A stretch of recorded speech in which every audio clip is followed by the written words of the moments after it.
Welcome, ladies and gentlemen, to Freaky Fast Broadcasting on your Monday night. Tonight, we give you the coverage of the ISRC Larry R Productions Truck Series. We continue on the march and on the road to crown a Season 8 champion. Tonight, it's the second to last race in the chase, race 4 of 5, as the drivers here in the Truck Series get to test out their skills at Rockingham.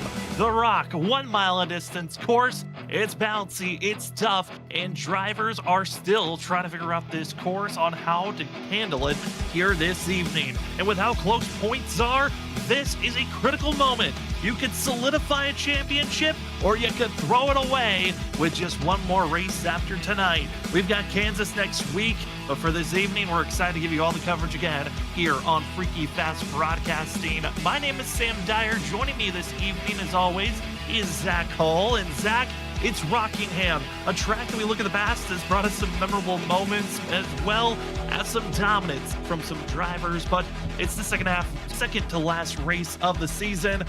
This spot in the schedule is also known for bringing out some of the most drama.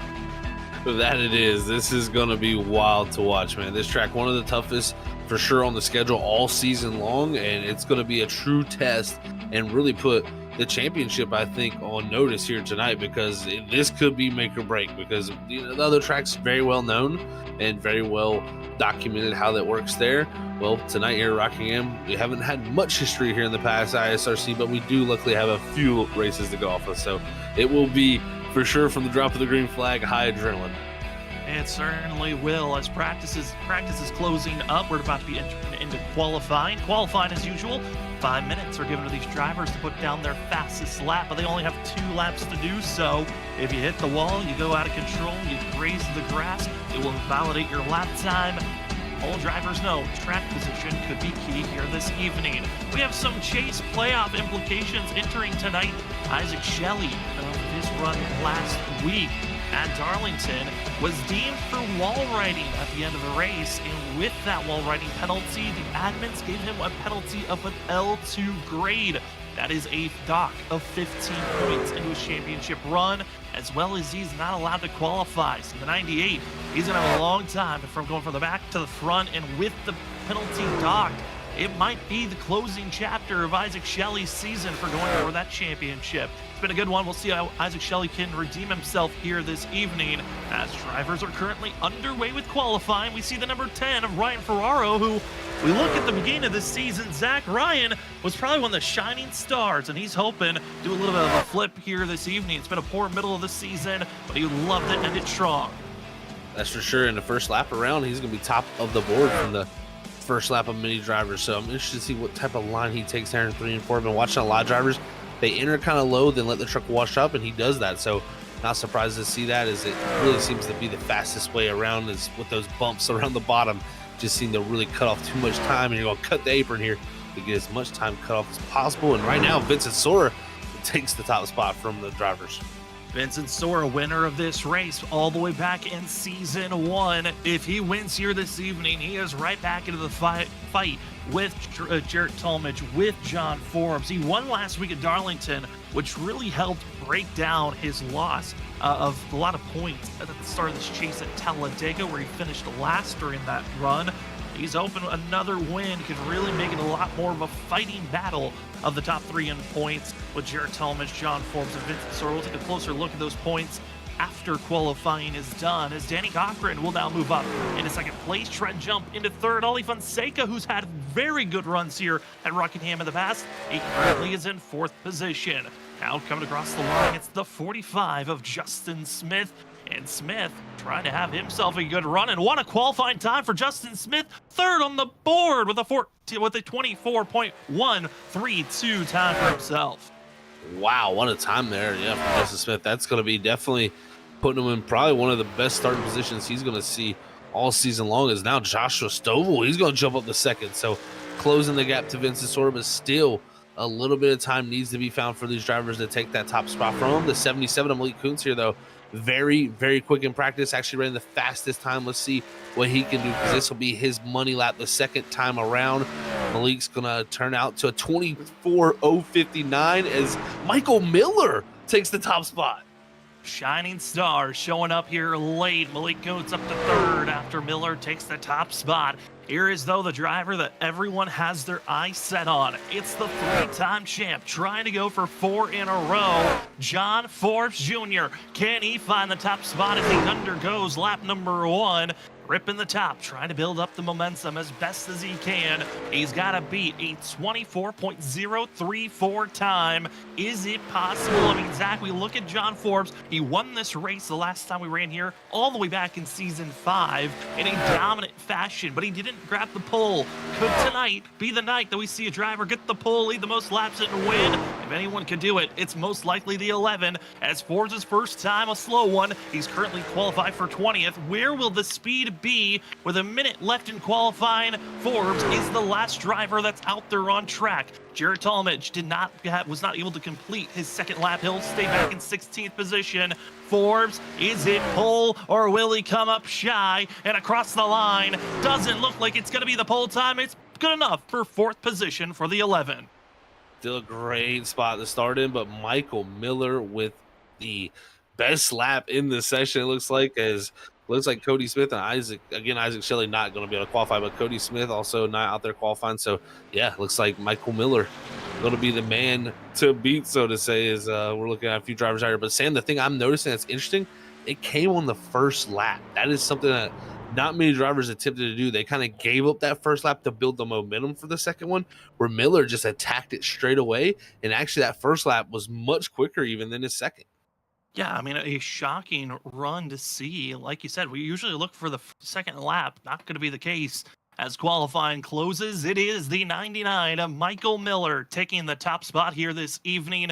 What a time for himself. Vincent Sorba going to be second, and Malik Kuntz, another shocker, going to be third on the board here this evening. As drivers go into their warm-up period time, this is when drivers are given last bits of practice, as well gives us time to take a closer look of how the season's been so far, as it has been a wild one. This season 8 is a shorter season, but we're into the chase. This is the 4th race out of 5 that we have here this evening, and Zach, we look at the points. It's Jared Talmadge, John Forbes, Vincent Sorba. They're the trio that we believe that it's coming down to the favorites to win this championship. But I was doing the math. It's looking like our top 7 should be the favorites that are still mathematically possible to go for this championship. It's just highly unlikely. And Isaac Shelley, the minus 15 points, hasn't been added into this number yet, but it should be added after this race. I'd completely agree with that assessment, Sam, of the drivers that are kind of still in it, I'd say. And, really the top 3, I'd say, are right now you're probably favorites for the situation, but it's going to, take some wins. Wins is what really makes things happen here with those 10 bonus points you get for it. And also you can get 3 also added to that if you can get the most laps led. So I think any driver that can go out there and really take hold of these races and dominate will be our champion. So it's going to be, I think, crucial to see who's going to get it done and cannot make big mistakes that give up small or big points. Absolutely not. Mistakes could be the ending of your season. And with the way this season has been, we've seen a lot of strong drivers. Again, top 12 were those that made it into the chase. And it has been incredible to see all the drivers that have stepped up throughout this season. And let's take a look at how the schedule has been so far. Again, a shorter season than we've had in the past. 14 points races. Bristol was a fun all-star fiesta race the drivers put on. We have Rockingham and Kansas being our last races, but you look at the winners. Jared Talmadge started off the season with a victory at Daytona. Then Vincent Sora, John Forbes, Thomas Green. So the favorites that we were going to see throughout this season really started to pop off. The rookie Valen Elwood finally got his win at Pocono, and then it's just been the rattling off of past champions until we got to the chase where Jared Talmadge once again swept the super speedway races. But Zach, you look at the competition, there's not really big surprises when you look at the big three in points and the fact that they're the ones that have been winning practically all throughout this season. Yeah, exactly. That's that 10 bonus points, man. Yeah, it does not surprise me to see those guys, in those top 3 positions for sure. And really, I think Talladega has really been a big tone setter. I mean, that race where, Sora and Forbes really lost a ton of points to Talmadge has really allowed Talmadge to have this gap. Now it's just going to be, can Jarrett hold on to it and keep the gap to those drivers? Because we know how strong Vincent Sora and John Forbes have been. But tonight, they're going to have other drivers right in the mix, too, to maybe play a little bit of a spoiler.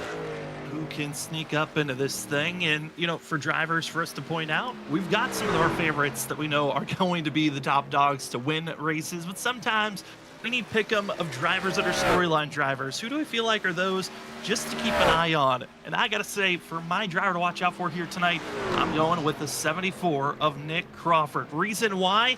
Like I said, I feel like he's the last mathematical driver that has a chance for this championship. He won this championship back in season 4 for the ISRC Truck Series. He just needs a strong run here this evening, and the 74 could be right back on track, but he's going to have most likely have to win here tonight and next week. But Zach, who's another driver of yours that we need to watch out for here tonight? Yeah, I'm going to be watching out for the 3 truck tonight at Thomas Green. Has had a very tough start to the playoffs for him, with especially the penalty at Talladega.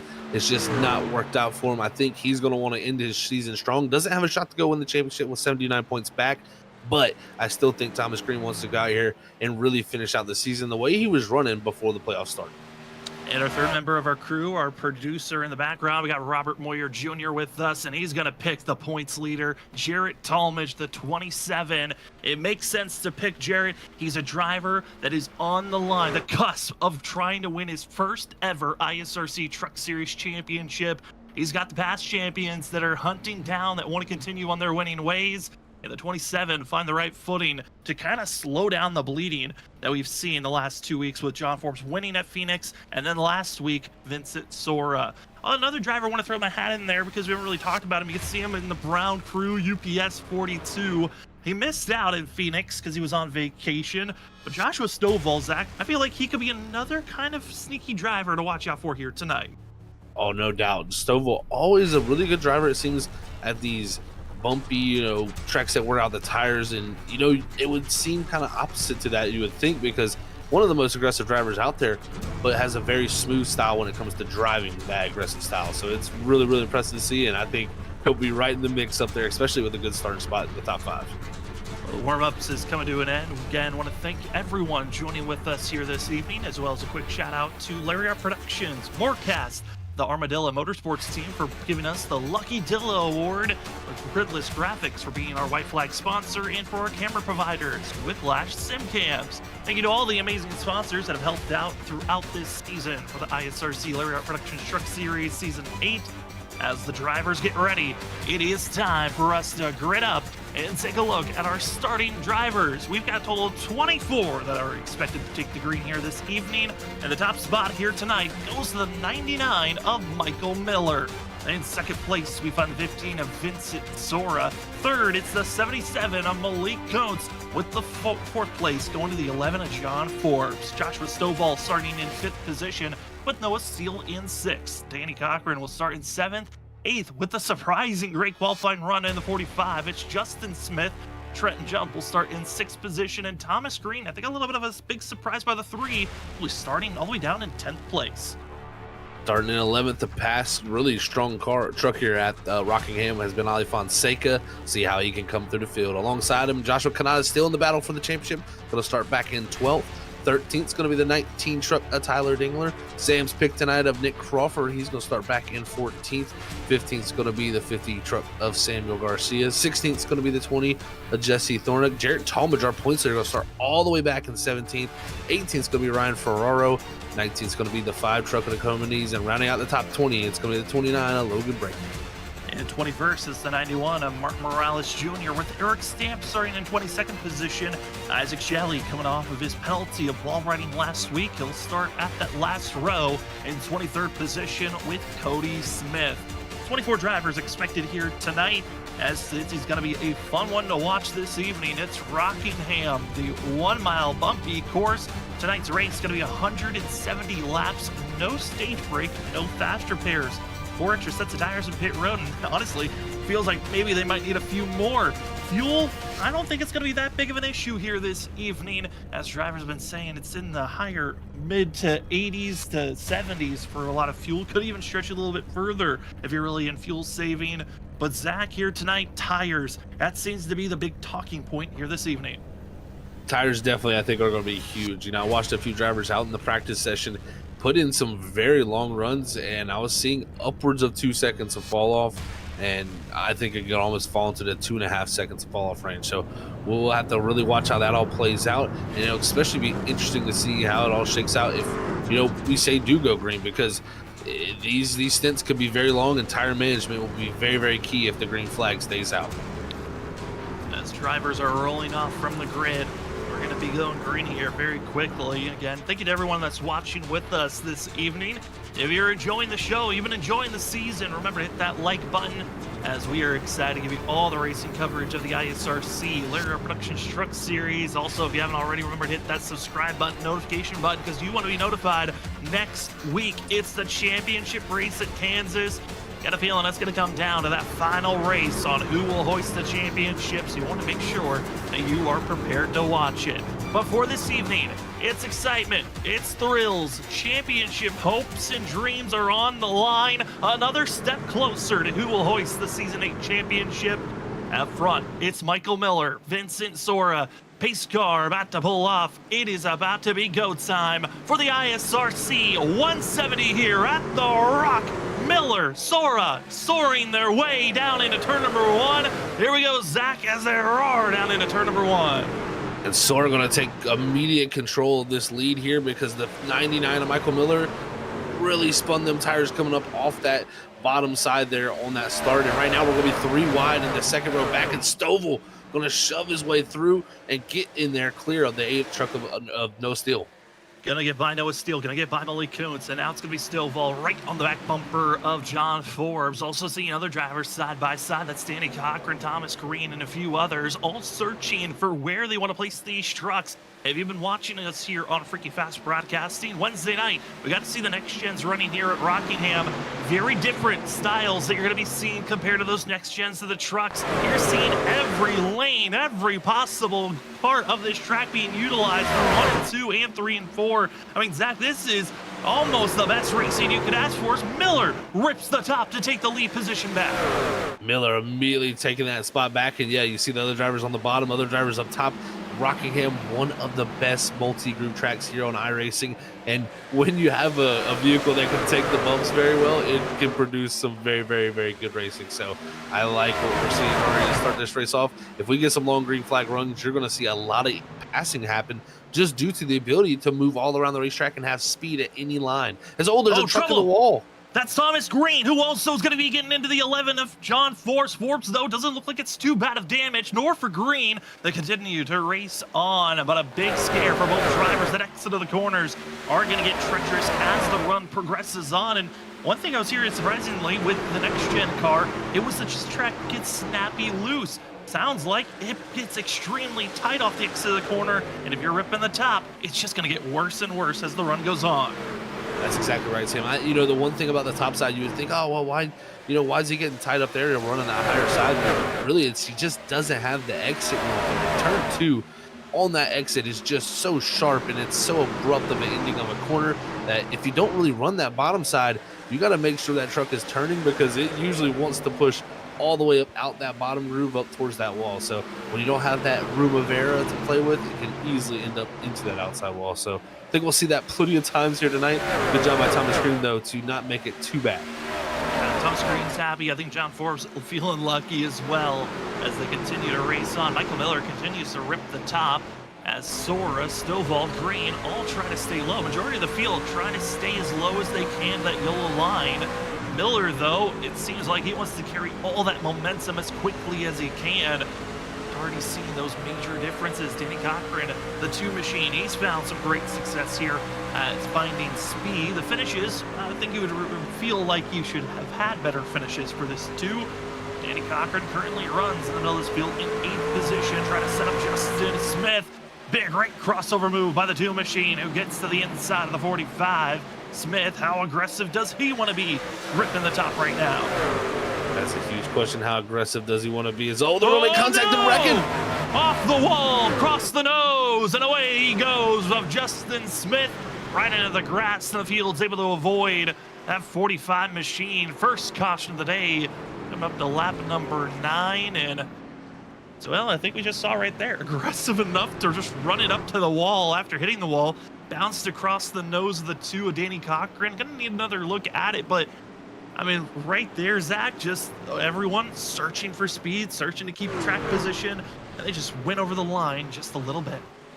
That they did. Yeah, that was some close, tight racing, and unfortunately, it's Justin Smith with one of his best starting positions is going to be spun around here early. As you see the big run Cochran made down the back straightaway, he cuts to that inside. We saw how close it was from the nose cam.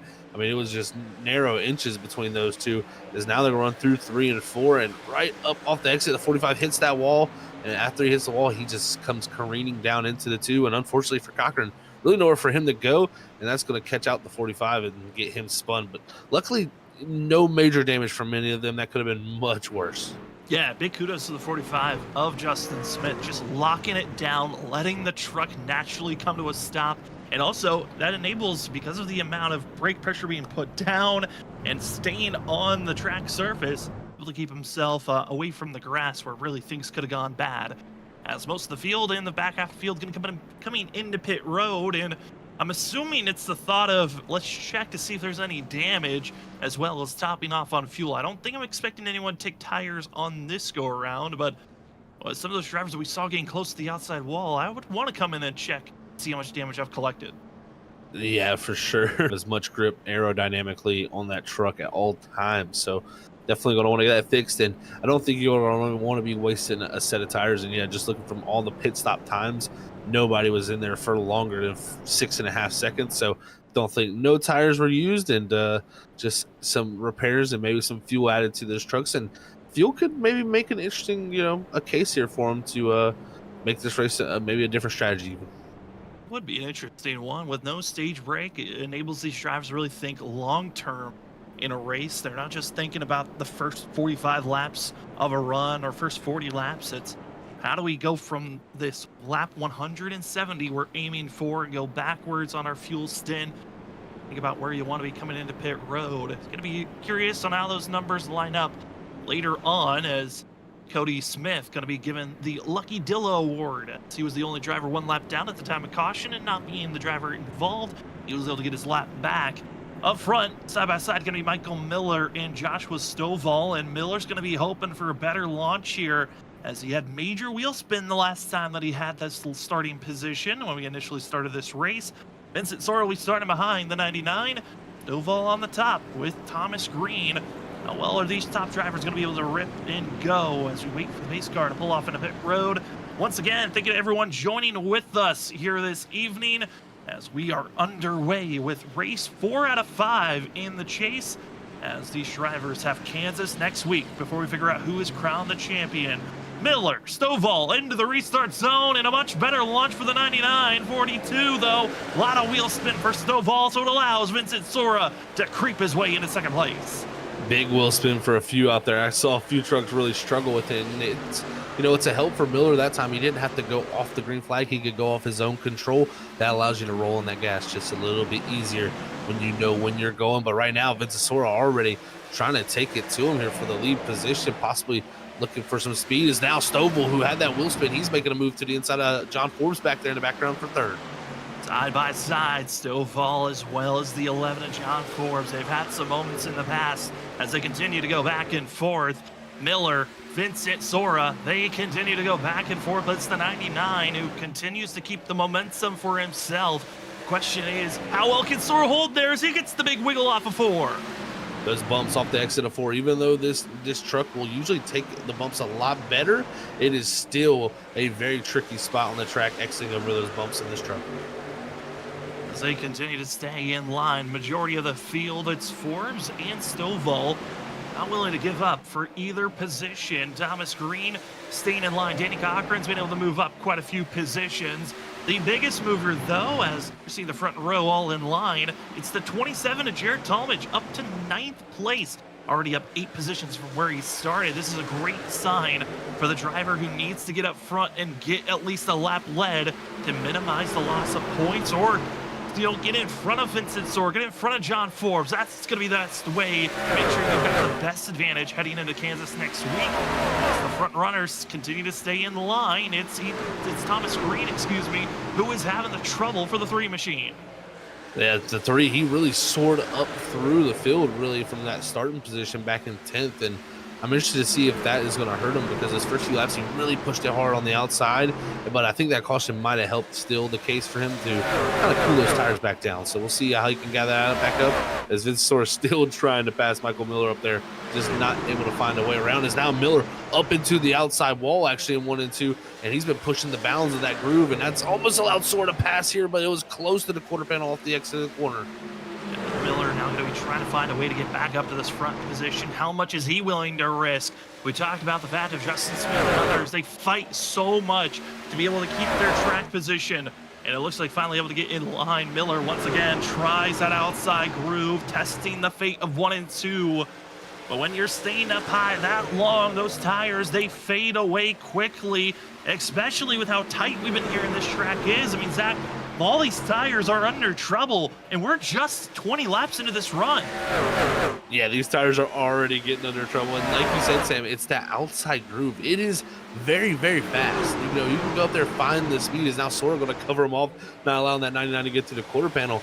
But I really think that the bottom groove is going to be the line that doesn't wear the tires as much. Just you can't carry as much speed down there, plain and simple. So it kind of is itself ingrained that you have to save a little bit of tire down there. So these drivers, I think, that stayed down there and have been patient early are going to really pay off as this run continues on, and we're only 21 laps in with the caution. And for Miller, I'm concerned. This 99 looks quick up top, especially when we saw there with the fresh as the tires. He looked like one of the fastest drivers early on, but I have yet to see this 99 even attempt to go down the yellow line. He's continued to stay up.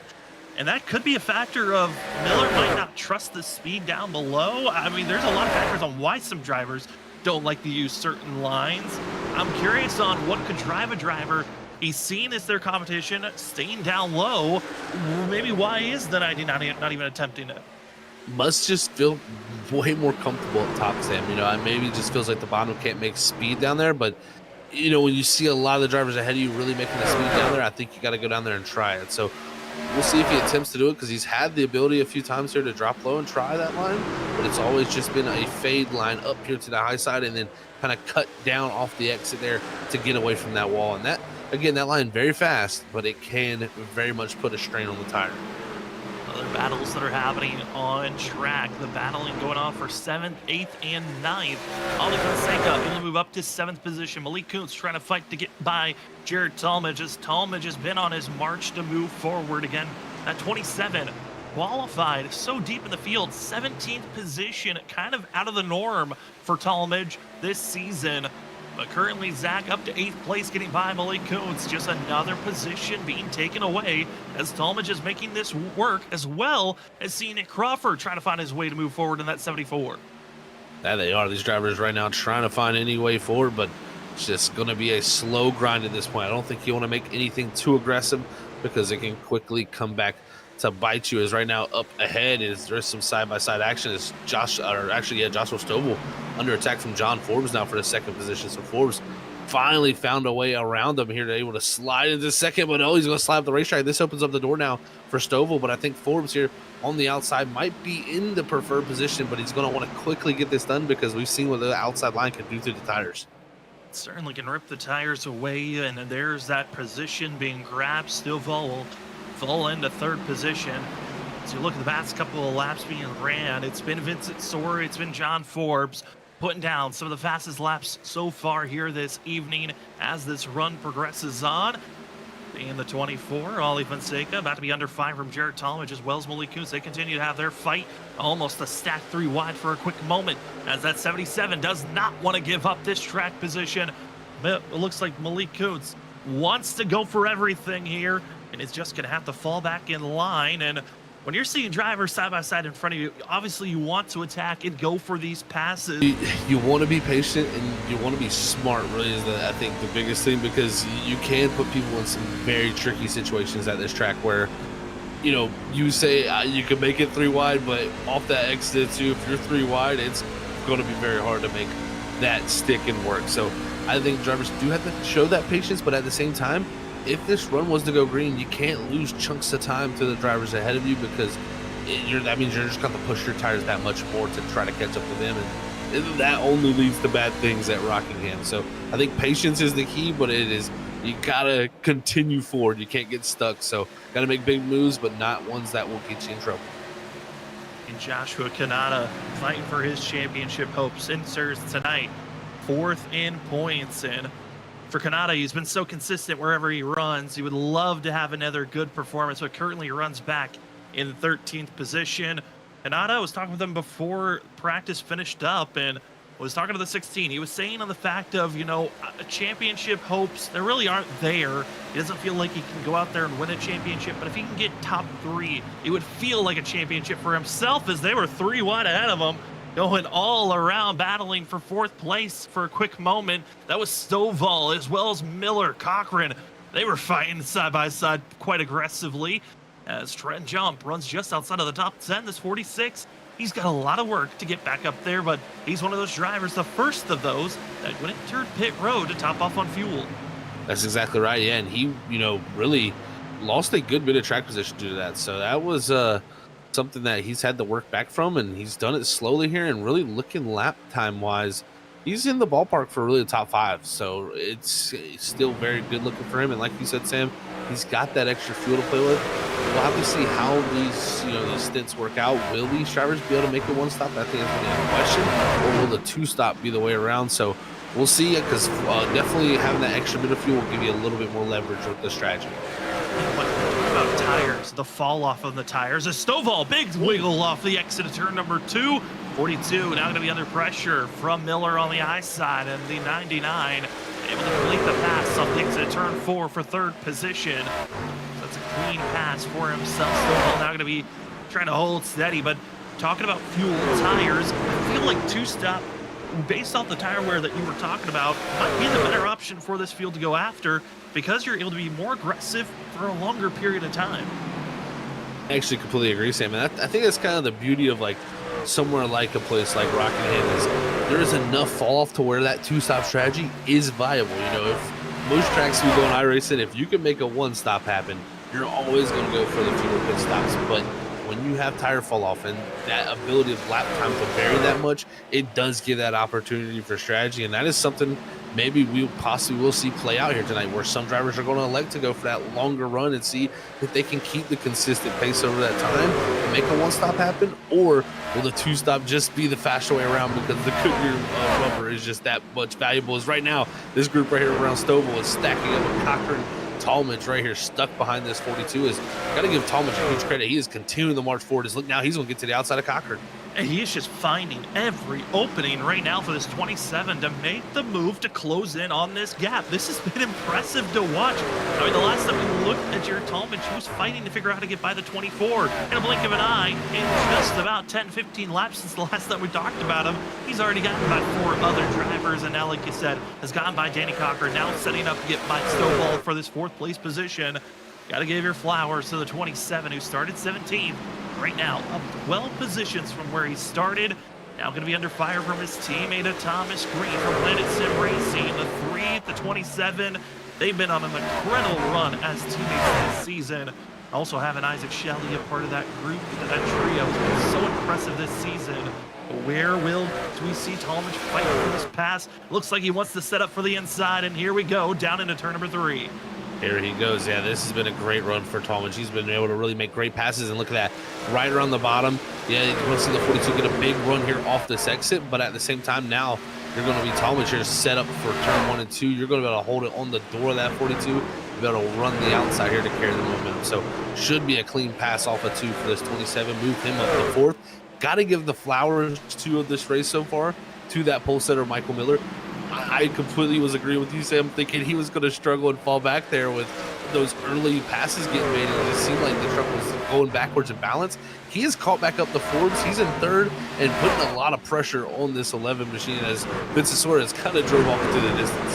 Yeah, already 2 seconds ahead of John Forbes, and for Vincent Sora, a win here tonight could really just cut into this gap and make things a lot more drivable heading into Kansas next week. Vincent Sora entered tonight 18 points behind our points leader, Jarrett Talmadge.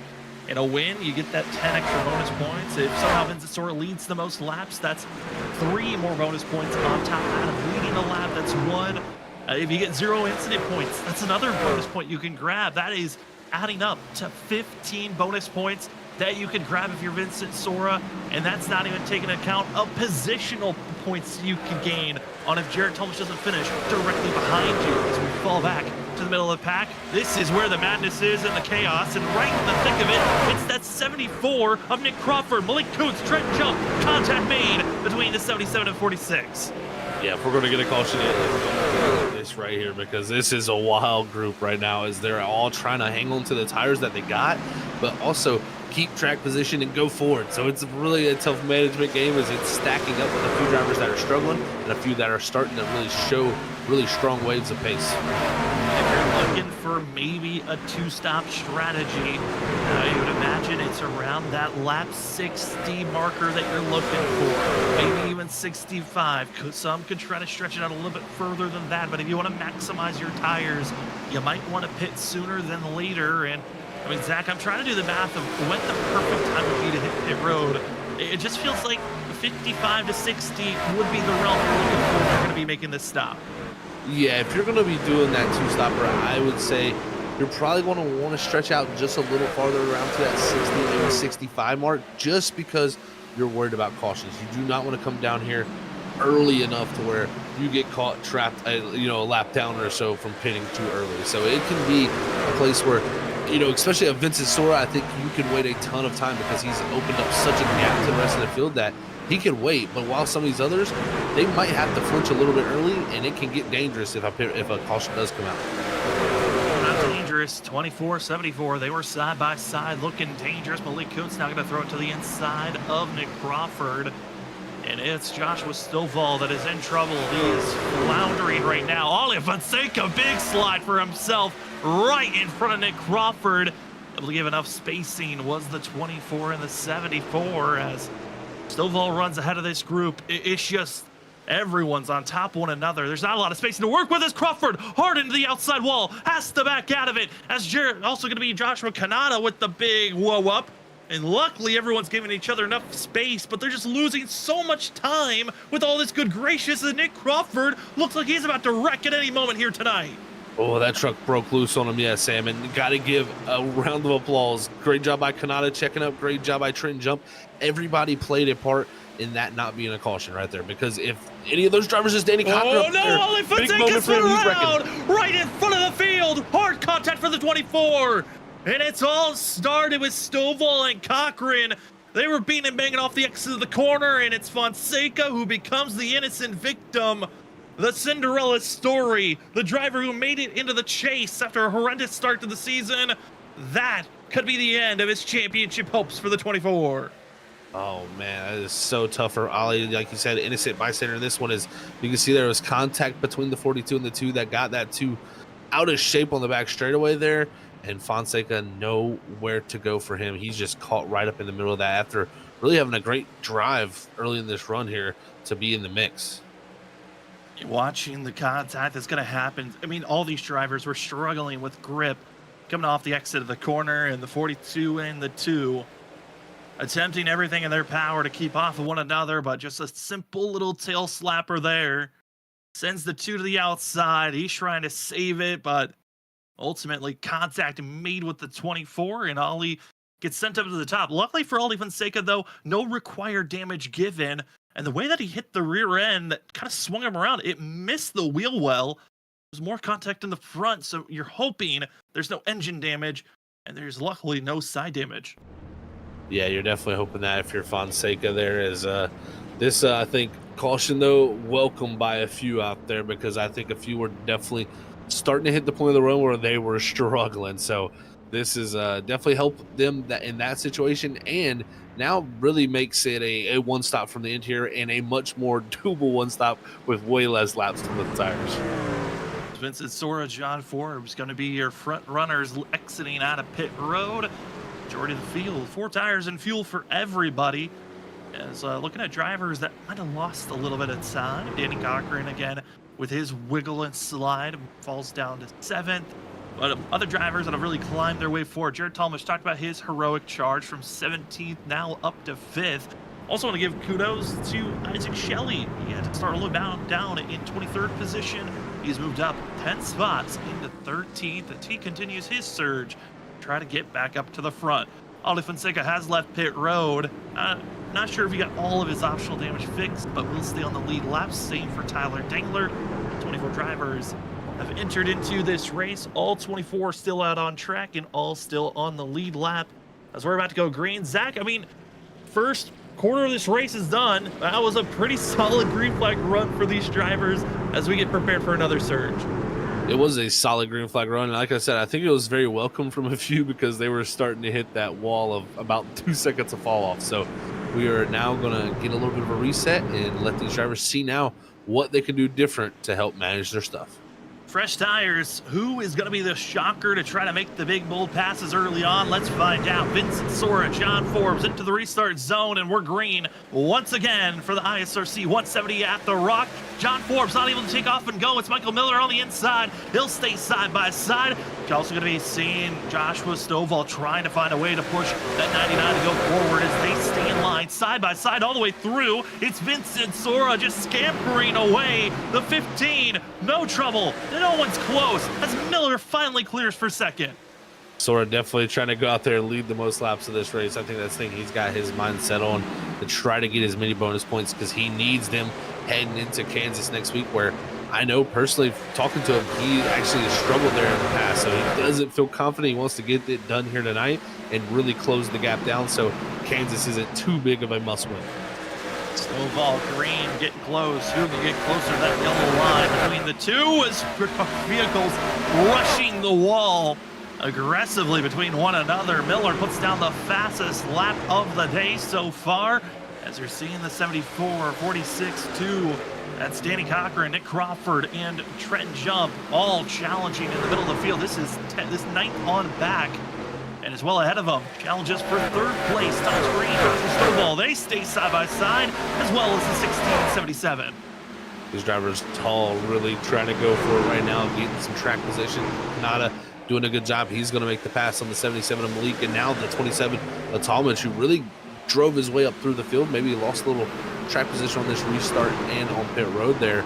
Really trying to find his way back forward, as now the 27 should have the preferred groove in the pass here, but it's going to be contact between him and the 77, sends him around.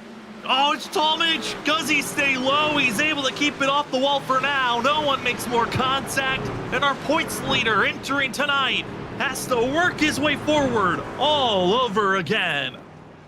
Man, oh man, yeah, he's gonna have to reset that that whole adventure he went on and reset it from the beginning, because right now he's gonna have to go back to pit road. And I think the biggest concern for him also is how much that wear to the tires, because he's not gonna want to be burning a set here, and I think a lot of others won't. But we'll see how this all shook out. Same as I said, he was in the preferred position. You know, he was on the outside line of the 77 there. I thought was going to be able to, you know, make that pass down here 1 and 2, but it was contact in 3 and 4. I believe that it'll be this lap that we're coming up on right here, because the 27 just gets to that quarter panel right there on late exit. Malik almost sliding up there to close that door, but just not in time. And right here off the exit, you're going to see the 77. It's going to push tight on him here, and he's going to be right into the door of this 27. And they were, I think, going to make contact either way, but there's some pretty nasty net code that's known here at Rockingham. It's an invisible contact that happens to vehicles. There's no physically, when we're looking at it, visual contact made, but it looks like an invisible barrier hits someone. There is an example of net code, and it strikes our points leader, and that was a worry entering tonight. How bad was net code going to be? Because there were some pretty nasty net code wrecks happening during practice. There's one early on here on lap 57 of tonight's race, but the good thing for Talmadge, it's only lap 57 of 170. There's still a lot of time to get this track position back. That's exactly right, Sam. Yeah, he does have plenty of time to really get back in the mix. And what he did in that, in that first run, he can really make the most of it here. I think you can see there he didn't stop for tires. He just came into the box just to probably check on that wear for that tire set, just to see the difference and get some more fuel packed into that truck.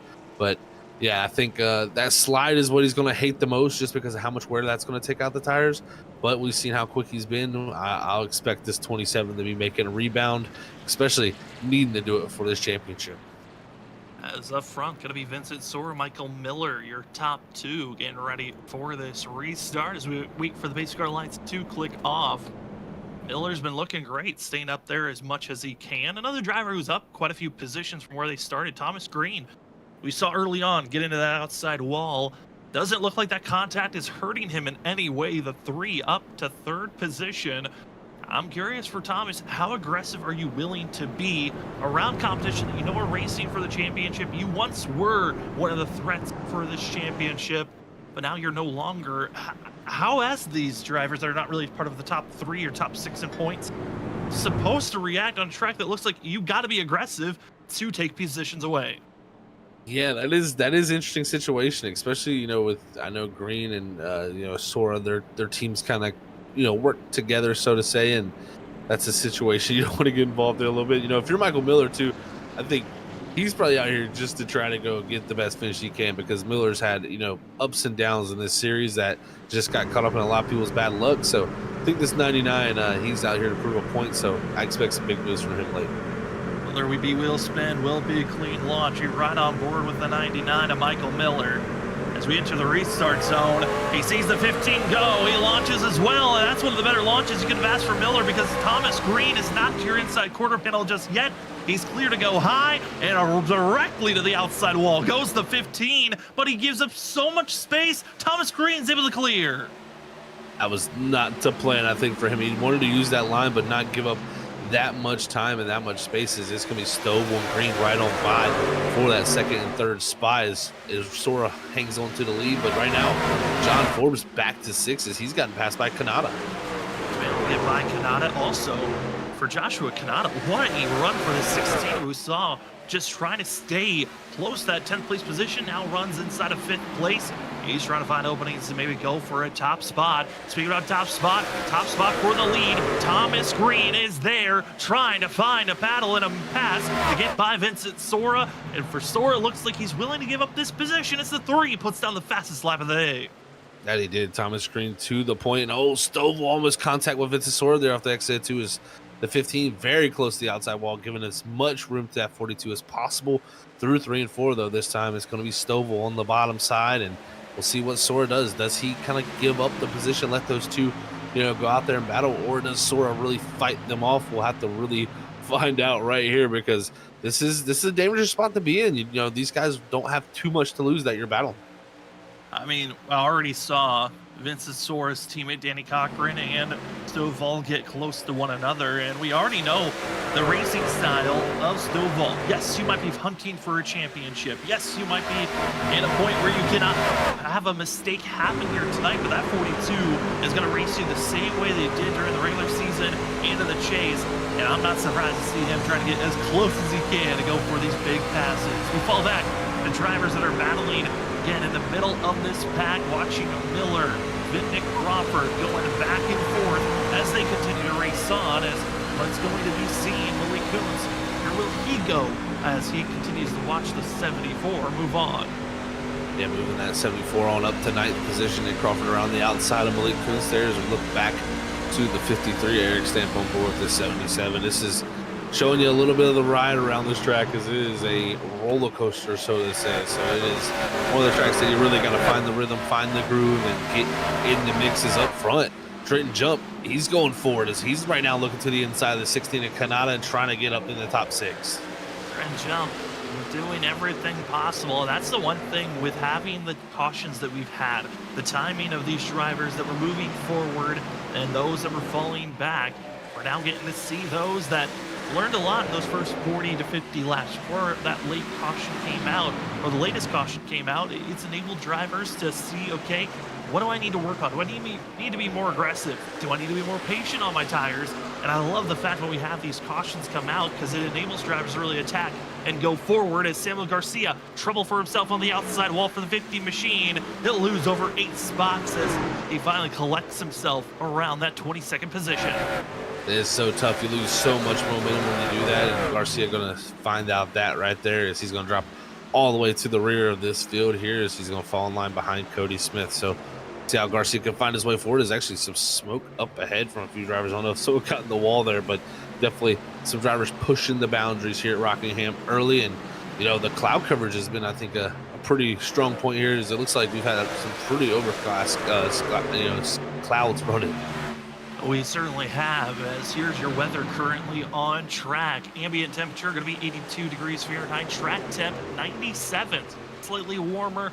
And I think some of these drivers would prefer the cooler it gets, more that they can be more aggressive on these tires. There's a, you know, kind of a double-sided sword in that. It gives you the factor of going faster, but it also can wear the tires a lot quicker. Wind, not too crazy, around 7 miles per hour. That's one of our first drivers to be out of this race, or at least taking an extended time in pit road. Ryan Ferraro still in pit road as he had an issue back at lap 60 as he got into that outside wall with racing hard with Cody Smith. Not work out for himself. Thomas Green, though, starting to see new pressure. It's Vincent Sora, Joshua Stovall. This trio have been racing around one another all throughout this run, but they're starting to close in closer and closer on this 3. That they are, and I think that time right there, Vincent Sora wanted to close the door to make sure that 42 couldn't get to the outside. He ran that top groove, and some contact to the rear bumper there from the 42 to the 15, and I don't think the 15 is going to take much liking to that. No, over the radio, immediately said, okay, it was Vincent Sora, and apologetic was Stovall. Didn't mean to make the contact, but the 42 has been trying to find the counter of where the 15 is going to go, misjudged that go around, and that's why there was contact made.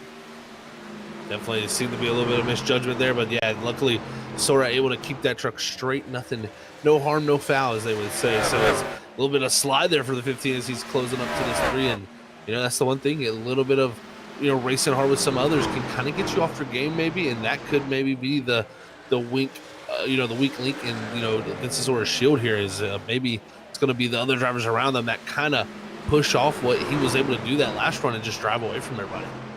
Update on some drivers further back in the field that had early trouble. Solly Fonseca caught up in that spin and wreck.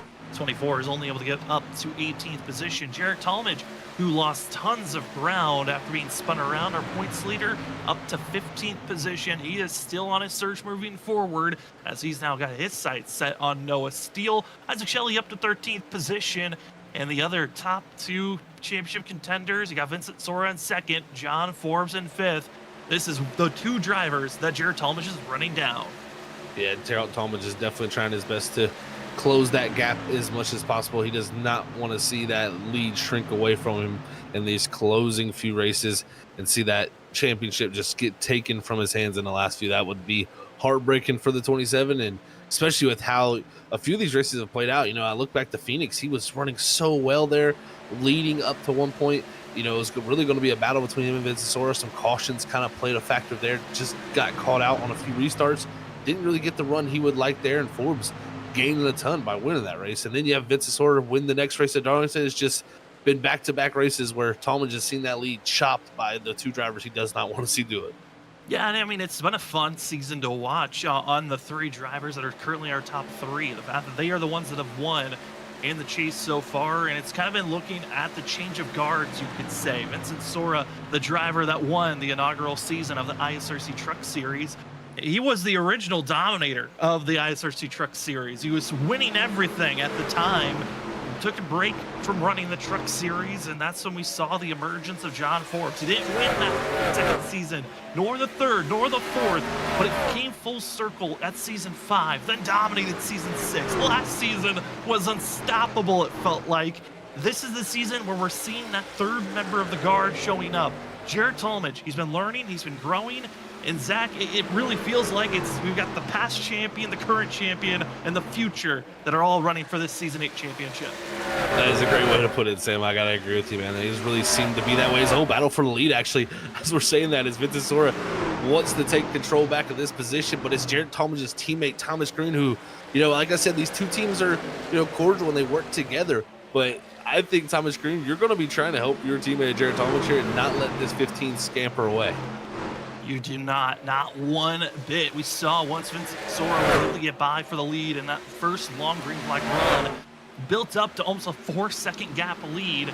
Once he finally got clean air and there was no pressure on his back bumper, Thomas Green, though, continues the fight on the outside and just finding the better momentum for now. But you can just tell Vincent Sora each time to go into the corner, just inking out a little bit more speed. The battle for third, though, is just as intense for the lead position. Stovall stays high, but Forbes sweeps his way through the middle, and the 11 almost fully clear for third place, and then he'll have a chance to battle our top two as Thomas Green is still fighting to stay ahead of the 15, but now no longer. Sora finally fully gets clear, but here's a sweeping move to the inside by Thomas Green.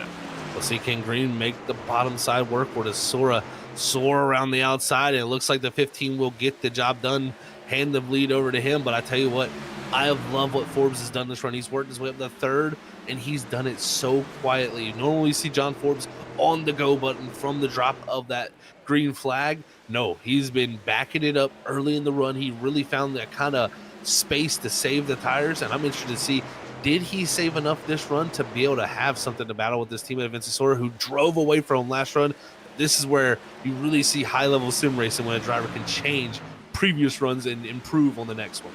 And Thomas Green, I mean, there's nothing really left in the 3. He gave everything to try to hold back Vincent Sora, and he'll just watch the 11 blitz his way forward and not even attempting for the crossover move. Instead, will give the bump and the help for the 11 down the backstretch. And it's funny enough that we see the 3 machine, the iconic number of Dale Sr., Dale Earnhardt Sr., the Intimidator. You could say John Forbes has built a reputation of intimidating drivers throughout the ISRC Truck Series with his bold moves of going to the inside, scaring off drivers. I mean, I would say for the 11, he is certainly a threatening figure to see in your rear bumper, knowing that he's willing to make the moves that some aren't able to.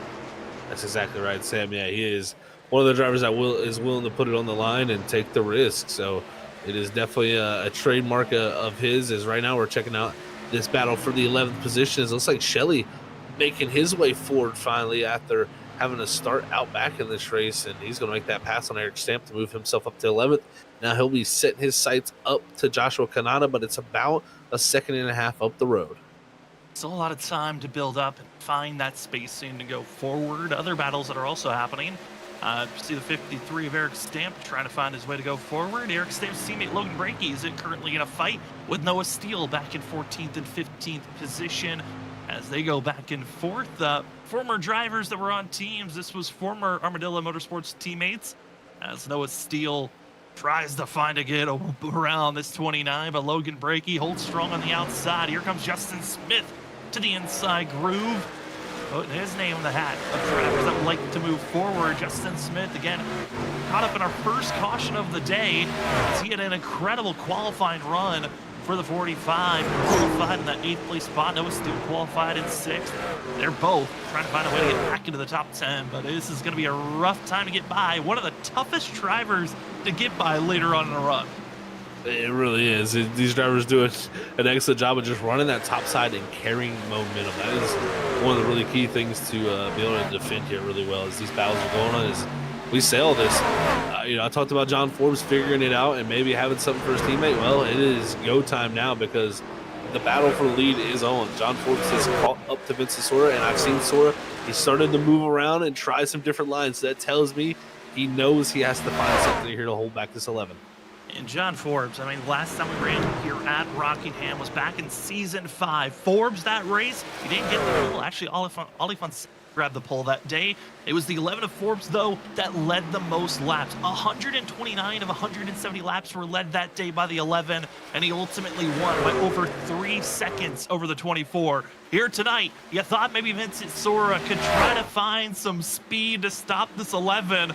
but it doesn't look like it's going to be the case. John Forbes just has protected those tires way better, but the crossover move is there. Will the 15 have the speed and the momentum? We haven't seen the crossover move work to hold the position, but here we go. Vincent Sora, he's attempting it his go around off the exit of turn 4. Last time in 3 and 4, Sora went way up the racetrack and used all of it. Didn't really work that well for him. Forbes this time kept it in the middle groove, and it worked much better than using all the racetrack. I think right here off of 2 is going to be where Forbes is going to take advantage of this top side, but it's going to be close. There's going to be contact between the two. This just shows you this is championship battles right here. They are teammates, but there's going to be no love lost between them here in this race. No, not at all. It's been a lot of back and forth. How patient are you willing to race around your teammate? We're on lap 90 of 170. We're into the second half of this run. You need to hit your marks if you want to take this championship. If you play nice for too long, you might just give the spacey for competition to win this championship. As Forbes clears space, Sora tries to keep it close, but you got a feeling those tires, Sora had to fight and claw just to get by Thomas Green, and doesn't have enough to hold back the 11 of Forbes. As Forbes scampers away, we almost had a caution in the middle of that battle. The battling for 4th has really cleared up for Nick Crawford to pull away, but it's now the battle for 5th as Miller, Stovall, they got into one another, and we're 3 wide off the exit. Oh boy, here they go. It's going to be Shelley. It's going to be Cochran, Stovall, all around as Malik Kuntz adds his name into that hat. Man, oh man, that was some wild racing there, and like you said, Sam, I don't think there was no way they were going to get away with that right there, and how that was all stacking up, as I think we had a lot of drivers who kind of took off and used their tires up a little bit there, and they were paying the price there, getting really caught up with everything. Yeah, I mean, this has been building up for the past 5 to 10 laps. You're seeing Trent jumping Miller. Miller's been being tossed around. There was already contact made between the 42 and that 99, but coming off the exit of the corner, Danny Cochran, just nowhere to go. The wall's there. Stovall's going to be pressed in. It's Shelley, the innocent victim, that almost gets tossed upside down with momentum that they had. Malik Kuntz, nowhere to go for the 77 machine, but like you noted on before, 3 wide. It's not a safe position to have at this track. You're most likely going to get caught up in a wreck.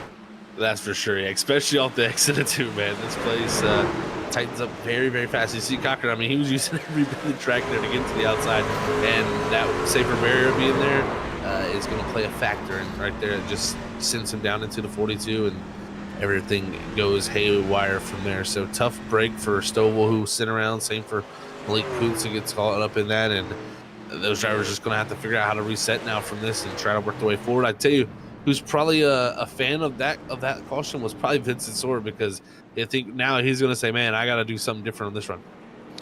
A couple of other drivers taking their attempts to go for big moves and passes as drivers are exiting out of pit road. We're going to give a quick shout out to our Whiplash SimCam's biggest mover of the race, as we weren't able to really make that call at the halfway zone because of all the battling that was happening on course. But we want to give a big shout out to currently our biggest mover, who was actually caught up in that wreck in 10th place. It's Isaac Shelley, up 13 positions from where he started. We've also seen other drivers like Jared Talmadge. He was in the running. But with the time of us calling this, our Whiplash SimCam's biggest mover of the race at lap 95 is Isaac Shelley. We'll see if that 98 can keep that position as we're about to go green. We're going to test our fates on broadcast-wise. I think we're going to try to go with a crank it up here on this upcoming restart. But Zach, what are you looking for as we've got ourselves coming up to 75 laps to go in this race? What are you looking for from these drivers? Well, this could be the longest run of the night if this goes green. So I think it's going to be interesting to see which drivers are willing to burn the tires up early, thinking that we might get a yellow, or which drivers are the ones saving, because Forbes played it perfect that last time. Let's see if anybody else can use that same strategy. The championship favorites, run 1-2. Jared Talmadge has got a mountain to climb to catch back up to those top 2. We'll see if he can do so. But for us, we're going to crank it up, get a feel, get a taste. It's going to be the Rock green flag racing action for the ISRC 170 at the Rock. We're green, and enjoy the crank it up here at Rockingham.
We are back, ladies and gentlemen, to racing action here on Freaky Fast Broadcasting. Currently one driver out of this race, while you're seeing drivers further on back having a handful off the exit turn number 4. Ryan Ferraro is that one driver that's out of this running. Justin Smith's been struggling after a big slide under this green flag conditions. But the field's starting to find a way to spread out, except for those up front. A couple of battles in the middle of the pack. But John Force, Vincent Sora, Thomas Green, they continue to beat and bang all around one another. You're seeing the recovery of Samuel Garcia as he's trying to fight to get by Michael Miller. As Miller back in 14th position, he's got a long trek for himself. Here's Eric Stamp and Noah Steele going back and forth. But Zach, it's been a fun one to watch so far. Less than 70 laps to go here tonight at the Rock, and it has been up and down all over the place. That it has been, Sam. This place has been wild, to say the least, man. It has been fun to watch how these drivers take it from the top to the bottom and really utilize every bit of this racetrack. And it is an old school racetrack at that. So it has made some old school racing with some beating and banging. It is right here. We're going to see some big moves as Jesse Thornock had to take that diving action down to the bottom side there. As now the 99 Michael Miller tries to work from the outside. Miller trying to gain that track position back after losing out. And it looks like Oliver Fonseca also going to be trying to follow in those tire tracks of the 99 to move forward, as Miller at one moment leading and battling for the lead position. Driver who got the pole to start the night off in a shocking manner for this 99 machine. It's been fun to see Miller grow as a driver the last couple of seasons on how he's been one of the fastest drivers at times. Other moments, he's just riding in top 5, top 10 positions. I think we were expecting this sophomore season to be a lot more of a faster run for Miller, but he certainly has shown more prowess here in the chase. I'm excited if Miller comes back for another season. Where will he be placing himself in the chase running if he gets into the chase as a driver that could threaten for a championship? Sometimes that third season can be the one that really is the breakout one. You know, that's you always want the second one to be that one, but sometimes the second one you have that slump. So it's just very easy to get caught up in stuff, and very competitive racing your ISRC. So anytime you're going to race here, you're going to have to bring your A game every night, and sometimes you're going to get caught up in stuff too. So it's just a tough position to be in, but Miller has definitely shown the prowess tonight to be able to be that. But as we're looking right here, the 27 Talmadge, he's up to 8. Sam, this has been a great recovery for him so far. Let's see how he can manage to continue that once again. As we are having the championship run, you could look at all the championship drivers practically in a blanket with one another. You've got Vincent Sora, John Forbes, Trent Jump, Nick Crawford. Those are 4 of the 5, and Danny Cochran lingers in 7th. That is our 5 champions of this series, all within the top 10 of one another. As Isaac Shelley, who we saw at one moment find himself being spun around, he's still inside of the top 10, fighting forward as that 2 machine. He's been the one that's been around a lot of catalysts of wrecks here this evening. Not anything of it really his fault. It's just the exit of turn 2 has been a squeezing spot with a lot of drivers. Can Danny find a spacing to get by? And what does he want to do with Talmadge lingering right from behind him with other drivers competing? Joshua Stovall, another driver caught up in the wreck. He has not been able to really recover from his face with damage. That damage seems to be really hurting this 42, who still is trapped in 21st position. Definitely hurt that 42 a good little bit. Is now, like you said, trapped outside the top 20, but we'll see how he can make do with what he has, and maybe something will change up the luck for him. As now we check back forward, you're going to see Logan Breaking and Tyler Dingler back here in 18th and 19th as they're going to be riding it out. As we're going to take an onboard here with Tyler Dingler, as you're going to see how he's going to be taking his way around this Rockingham Speedway, as he's going to take it down to 3 and 4. And this is really the corner I think you have a lot of options. You really can just enter wherever you want and let the truck do its own thing. As you see the trucks ahead of him really doing that, but Tyler really keeping a smooth line towards the bottom of the track. And you might be wondering, Thomas Green, he was up to a 2nd gap over Vincent Sora and others behind him. And I think for Thomas Green, he could have just played right here with seeing Vincent Sora, John Forbes. They were the lead 2. They had complete control to start this last restart off. They currently are lingering in 2nd and 4th position. And I've got a feeling, Zach, this 11 and 15, they're purposely backing off to save their tires for the later run. There is no signs of them feeling like pressured that they need to take off and go now, because they know they have the speed to get by all these drivers in just about 10 laps. That's exactly right. Yeah, I really like what Forbes did that last run. It was super impressive because I'm gonna be honest, there was really nobody having really anything for the 15 after that first 30 to 40 lap run. It was looking ominous from that point of could someone find the pace of him on the longer run on tires. But Forbes really went to the workshop and he figured all that out. As you can see again, he's losing tons of track position. But the thing I love about it, he saves so much tire that when he gets to the drivers, it's pretty easy passes because he's just got so much more grip than them. So Forbes right now really doing the opposite of what we normally see with him, where he's giving up spots to really come back later. And Vincent Sora looked like he was trying to keep at the same pace the 11's going, but there's always that uncomfortable feeling of if you lose too much time and ground to your competition and have too many drivers between yourself and the lead spot, you can get caught up in a wreck.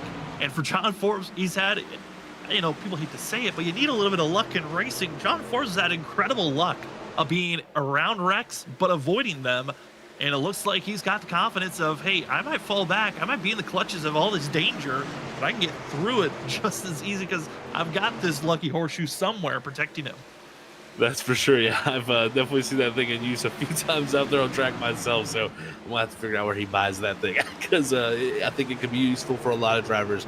As we're looking right now at Nick Crawford, he's done a good job to work his way up the fourth, Sam, and he was your pick coming into tonight with, as a spotlight driver, one to watch. So, he's been kind of up and down the order, but maybe, Crawford, as we've seen before, he really puts his best, product out on really that last run.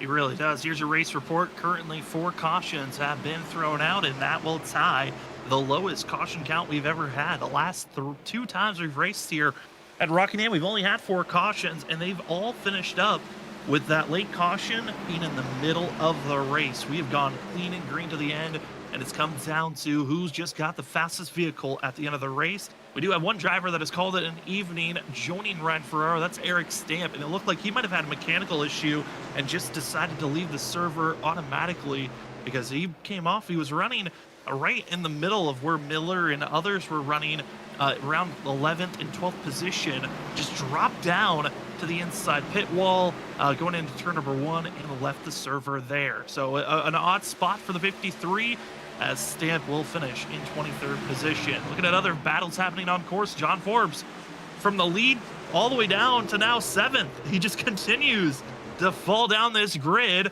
Now he's going to be where Jared Talmadge is, and if you're Jared Talmadge, what is the mentality for the 27 knowing I've got John Forbes in front of me? Do I pass him or just stay near him at this point? Yeah, that is a weird situation for Jared. I don't really know what he would do. It would kind of actually blow my mind to have John coming, this far backwards towards me. It would kind of be like, is he doing this on purpose? Is there something I don't know? This is where the questions start to come in your mind as a driver when you see one of your competition kind of slowing up when you don't expect him to. So I think Jarrett will most likely try to pass, but at some point, maybe you just latch onto this 11 because he was a rocket ship on that last run and near the end. So we'll see if that tends to be the case here this time.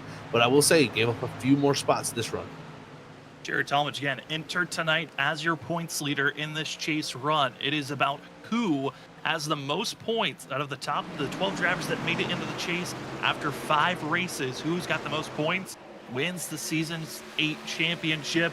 Jared Talmadge had an 8-point advantage over John Forbes, had an 18-point advantage over Vincent Sora, 31 points over Joshua Kanata, 32 points over Ali Fonseca, and 37 points over Nick Crawford. Crawford needed a perfect race really to stay in the hunt, as he was one of the last, you could say, mathematical drivers to have a chance to steal this championship away without just seeing catastrophic errors strike the 15, the 27, and the 11. But if you're Crawford, up to 4th, not a bad place to be, but you need that strong green flag run for the 11 of John Forbes, for the 27 of Jared Talmadge.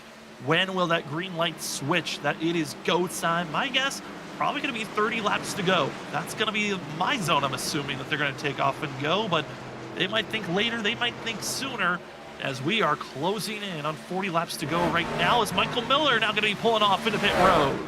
Miller into pit road there, and that's interesting because, is that a telltale sign of what we could see happen? Do these drivers have enough fuel? I would think they do from where where we were at on that caution run, but we'll have to see if others elect to come to pit road. So Miller, the first one to do that for sure.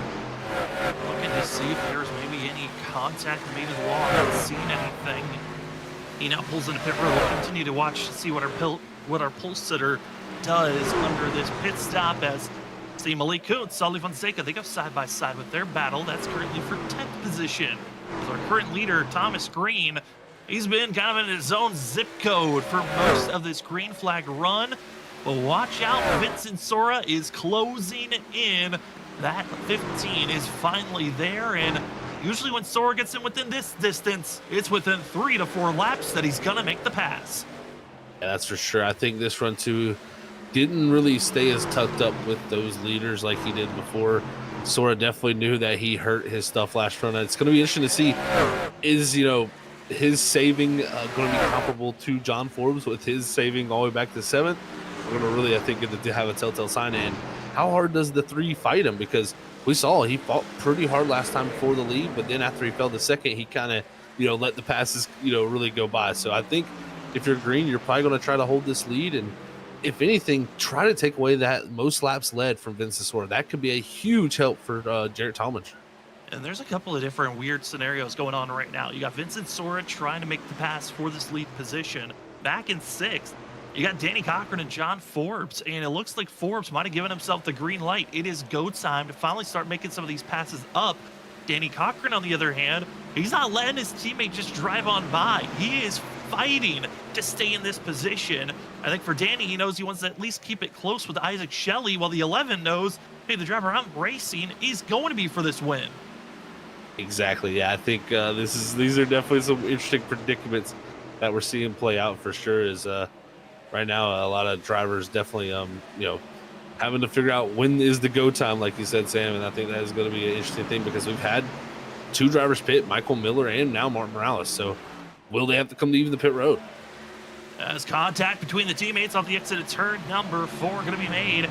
It's the 2, Danny Cochran, the 11 of John Forbes. Forbes finally going to drop down low, and it looks like for the 2, Danny Cochran might have gotten the notification of, you know what, I'm going to let my teammate drive on by. As the 2 doesn't attempt the crossover move, he'll stay in line. What will Danny do, though, with Jarrett Talmadge lingering? It looks like for the 27, he wants to go on the outside, use up some of those tires, build up the run to attack Danny here going into turn number 1. And for Jarrett, he knows he cannot let this 11 just blitz on by as Danny runs high. He was expecting the 27 to go low. He didn't. They'll stay in line as Jarrett Talmadge with the better run off the exit of the corner. Talmadge here able to stay side by side, and we'll see here into 3 and 4. He's going to throw it in there, slide up past the 2, and make the pass to Talmadge up the 7th. Great job by him here to get it done. Is he's going to try to latch on to John Forbes up ahead, who's going to be attacking the next on the list, the 98 Isaac Shelley. As every lap ticks away, every position becomes so critical. As Vincent Sora yet to make the pass for the lead position, but he is tempting high, low, anywhere you can go. But it just has not been a building up momentum. Reason why, he's snapping loose off the exit of the corner. And, talk about the weather, how these drivers, as the track cools off, they're going to get faster, which means you're going to wear off those tires. Zach, it's cooled off 3 degrees, but 3 degrees is massive when you're talking about a track where every lap is so critical. No, that's for sure. 3 degrees could be a completely huge swing for these tires and the fall off of the runs. It can really help for these drivers that are pushing a little bit better. It can really improve the quality of that just by the track being that much cooler. So we'll see how it works out right now. Riding on Bulbasaur, he is all over this 3 and really putting the pressure on. It's just showing you the 3, though. He's done a great job to just hold his station. Hold his station, and a big reason that he has to is for Thomas Green, a win for the 3 machine. It doesn't put him back into the fight for this championship, but it certainly can help out his teammate Jarrett Talmadge on his hunt. But here we go, battle to the inside. It's Vincent Sora. He'll give us first chance to get by Thomas Green.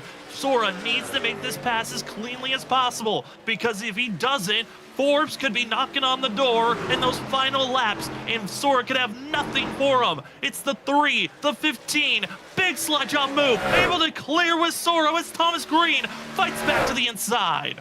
This is where Sora's going to be in that preferred spot, I think, here to fight back on the 3s. Just got to make sure, don't let this truck get tight up top. get the better run up off, and you'll be able to soar away from this 3. But right now, the 3 of green not allowing him to do that, as Forbes has gotten past Nick Crawford even. And I tell you what, if you're sore, you got to go, because John Forbes is only a second and a half back. The race is side by side here is only going to slow you up. As he's able to finally get a little bit of clearance. Here we go, Vincent Sora, what pace are you willing to put down? Because we still have 30 laps to go. When we go, just about 30 laps to go. We still have a little bit over that. Isaac Shelley now going to be on the charge for the 98. Nick Crawford losing pace. He's fallen back to 6th position, where Jared Talmadge is looking to try to get both Crawford and Shelley as 4th place. He sees his next competition, the next driver in line. That's going to be Trenton Jump, which I'm looking at pace-wise. Jump is running very close pace to Vincent Sora. The only problem, both Sora and Jump are 2/10 slower than John Forbes at this moment. That is the big thing I'm looking at too, is Forbes is just flying on the bottom. And that's the thing. He can just stay on the yellow line. His whole Thomas Green's coming to pit road. Do they not have enough fuel here, Sam? As they are closing in, it's going to be another 30 laps to go, and that's going to be around that 76-lap window. And we were told maybe around 80. Could they even make it that far was the question. First driver to hit pit road was Michael Miller, and then it was Mark Morales. Is there a sign that fuel will become an issue? Because with the laps that are left, I don't think with 30 laps to go, you can... Oh, caution is out, though! It's Noah Steele spun around on the back stretch. Oh, and this changes the whole picture of this race. Is old Steele tried to get it back going, and he stuck it back in the inside wall. So that was a little bit of a clumsy mistake from the 8 machine. Frustration mounting up for the 8 machine, and he'll just tow it to pit road. See here what went wrong for Noah Steele. Going down into turn 1, he's already lost the tires. He's just chasing this thing. You got seen drivers all around. Where do you go? Dakota Moniz on the inside, and oh no, Dakota's bad luck. He's just an instant victim, seeing the 8 lose it on his own off the exit of the corner, and tires were fading. Here's that clumsy mark you were talking about. Just frustration of burning it down, and it gripped up right back into the wall. That is always a tough thing to see there for Noah Steele. And yeah, he just lost it off the exit too there. And like you said, Dakota Moniz, just innocent bystander, nowhere to go. And he's going to get hit there. But I can tell you who is not probably happy with this situation, Thomas Green. He is just, that is the worst timing. Yeah. Well, here's a chance, though, for some of the drivers up front. Who gambles? 2 tires. It's going to be about a 25-lap run. 2 tires, even a call, or is it 4 tires? Who's willing to gamble for a chance to get track position? Because when it gets these final laps, I don't know if it's safe anymore. It's going to be all attack mode. And here we go into pit road. Vincent Sora, John Forbes. Forbes looks like he got a much cleaner entry into his box. Malik Kuntz going to be now into his box. Tires up. Malik had to back up. He went too far. Drivers are exiting off of pit road, and looking at the times, it's 4 tires for the majority of them. Here goes Trenton Jump, hoping to steal across the line in the 46. Second place for himself. Shelley, 4th, and it's Vincent Sora with the top spot. Vincent Sora there getting the critical top spot coming off of pit road. And like you said, Sam, I think it's going to be an interesting position now for a lot of these drivers, because we're in the zone. It'll be, like you said, about a 25-lap run on tires, roughly. And I'm kind of interested to see, do you have to save a little bit, or are you going to have to full push? I think a full push is going to need to happen, but I don't think you could go out there and just run qualifying laps, because I think if you do that, 20 laps in, you're going to see that last 5 laps be a big struggle. So we'll see who can push the pace while also keeping the tire heat down, because I think that is going to be the critical thing for this next run. I think big thing for Vincent Sora, he's going to try to get this lead position and just hold it as long as he can. All the past runs, we've seen Sora get the lead, give it up, and then he'll get it back within 20 to 30 laps. It's not going to be as easy this go around. Trent Jump, he's been watching the competition blitz by him, stay in front of him. What has the 46 learned for himself here in John Forbes? We know he's going to find wizardly moves that's going to get him battling up to 2nd place, potentially the win. What strategies are left in the mind of the 11 here to set up for a win? Isaac Shelley wasn't able to qualify. He had a penalty. He was docked 15 points entering tonight. Could not qualify to start at the end of the line. What is the 98 have for himself? Then we've got the points leader back in row number 3 with Nick Crawford, one of the last drivers that mathematically, if he wins, he's still with the hunt. But green flag is out, outside lane gets stacked. It's all Sora. Forbes trying to find a way to get to the inside groove, and it's the teammates working as one. And here we go, the duel is back on between Forbes and Sora. Now the duel is going to be at Mach 9 because everybody's going to be trying everything to put down the fastest speeds. And there's a truck going around. It looks like Garcia. He stays down low. Huge save for the 50 machine. He will not bring out the caution. We stay green as the 50 continues to race on. Everyone else restack. They got a little bit spaced out around one another. It's your top 11 that are still on track for a good finish. But Sora, Forbes is not waiting. He's attacking to the inside for this lead position. He wants control. He knows if this race gets crazy, you want to be out front because then you control the restarts. But it's close racing. Right on the quarter panel is the 11 machine as we go down into 1. I think he's going to look for some driver going around. That's going to be Cody Smith. Trouble off the exit of turn number 4. He's trying to figure out a way to get pointed straight as he's going to be having drivers finding a way to get back up to speed. Trend jump. Exit of 2 it was last time.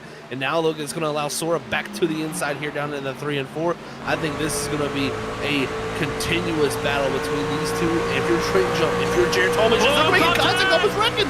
They keep it together, still side by side. Here goes Trent Jump. He was thinking about going 3 wide, thinks better of it. And they've got to be careful. A wreck here between these top 2 could just hand the championship over to Jared Talmadge that rides in 4th. He's watching this battle between 2 former champions. You've got John Forbes, the back-to-back-to-back champion, the 3-time champ, trying to go for 4. He knows a win here tonight could set him up as the points leader entering into next week. Vincent Sora, a win here tonight makes things a lot easier heading into Kansas. And Jared Talmadge, a win could solidify a championship for himself. And Trent Jump, he's just lingering. A win would feel so good for the Season 2 champion who's been in such a slump for himself. This will be a huge momentum for a ton of drivers right here in this position, and everybody is going to be pushing. Right now, Sora all over the back bumper of the 11. He's been wiggling a lot more than 11. I see the 11's rear end just much more stable on the exits. I think this 15, he might be getting a little bit overworked up here and possibly putting himself in a tough spot here late. And into the wall. He throws it away right into the outside wall. And exact end for the 15 of Vincent Sora. It's becoming more of a mental game than it is really on talent. I mean, Vincent Sora has seen the numbers. It just continues to mount up. The one-on-one battles between these two is trouble in the back. Driver's being spun around. It's Ali Fonseca who goes for a spill. Caution flag is out. Let's restack him and reset it once more. And that was Logan Brakey there who had contact, I believe, from the 24 of Fonseca there. That was how that all shook out. So right off the exit of the 2, big things happening. And this is going to reset us back to a restart. And I think if you're John Forbes, this is why I think you wanted to get that lead. Control these restarts. Multiple netcode competition hits happened all around. This was actually, I believe, during green flag racing. On the 7 here, this is what happened to Cody Smith, but almost brought out a caution, but we stayed green as this was early on in this most recent restart that we had. It was the 29, 24 get into one another. It was really started with Ali Fonseca, contact between himself, and I believe it was Malik Kuntz that made contact going through 1 and 2. And then Logan Brakey being the innocent victim that just gets tapped off the exit of the corner. As see here on the outside, it's going to be going through 1 and 2, where the drivers are going to be racing hard against one another. They exit out of the corner, going into the here in the spot. Watch out for that green and well, that's close shot as you're going to be seen there. It's the green and white. Ali Fonseca looks like a netcode contact with Malik Kuntz, and then as Ollie comes down, another contact into Logan Brakey. That's what brings out this late caution here tonight. Yeah, that is so unfortunate right there. Netcode contact that caused that and just led to more action unfolding. So tough break there for Brakey, just getting caught right up into all that. Well, field stacks up. Get ready for this attack and launch. I mean, right before the caution came out, the numbers game, Zach, I mean, Vincent Sora was looking at it. It's something outrageous of when these two drivers finish 1-2. John Forbes has won, I believe, 10 out of the 13 times that they've finished 1-2. Vinny's only gotten 3 wins over John. It becomes a mental thing of, can I even beat this 11 late? He's been able to do it in WSSR. He was able to win last week at Darlington. They're starting to find momentum builders for the 15, but it certainly feels like a hill that sometimes is too big to climb. Yeah, I personally know how that mental block can be. You can get it with the driver. They get around you, and you don't feel like you change anything, but you do. Your heart rate spikes. Your everything just turns up just that little bit more. You start watching the mirror. You start look. It's just a whole collapse, I would say, of just mental things, and it is tough to deal with. I've been in Sora's shoes before, and you gotta really just dig deep and defeat that monster, so to say, a few times, because it's going to take a few victories over that person to really get in your head that they don't have that mental block, so to say. And with all the incidences that have popped up, the chances to go into pit road, we got to change up there. It is going to be the drivers from 8th on back. Pit stops were made. Thomas Green took 2 tires. Drivers up front, they're on 12-lap old tires comparatively. Nick Crawford's got 4. Joshua Kanata took 4. What do they have to run down this top group? It's going to be Trent Jump. Bad launch for the 46 on the inside. Isaac Shelley's going to bounce to the 3 wide. We're going 3 wide, multiple rows deep, and it's Nick Crawford. He took the gamble. Watch out for the 74 on the inside groove. Oh man, if you're on those new tires, you gotta use them while you can, because you don't know how many green flag laps you're gonna get here with this race. And so you see Crawford, you see Green, they're trying everything because they're the first 2 on tires, but it's gonna be the 45 up in the wall from the 3. Poor Justin Smith, he's just being tossed around. Oh, back in the field. Oh, that's gonna be Jesse Thornick thrown into the outside wall. And another caution comes out as it's the big one in the back. Oh man, and it all just led from that contact from the 3 of Thomas Green to the back bumper of the 45 of Justin Smith, who really, from just that look we got there, Sam, it looked just like unfortunate contact to the back of the 45, who was innocent there. And then right here, the rest of the field just coming by, and the 20 is going to clip the 45, and from there, just more damage.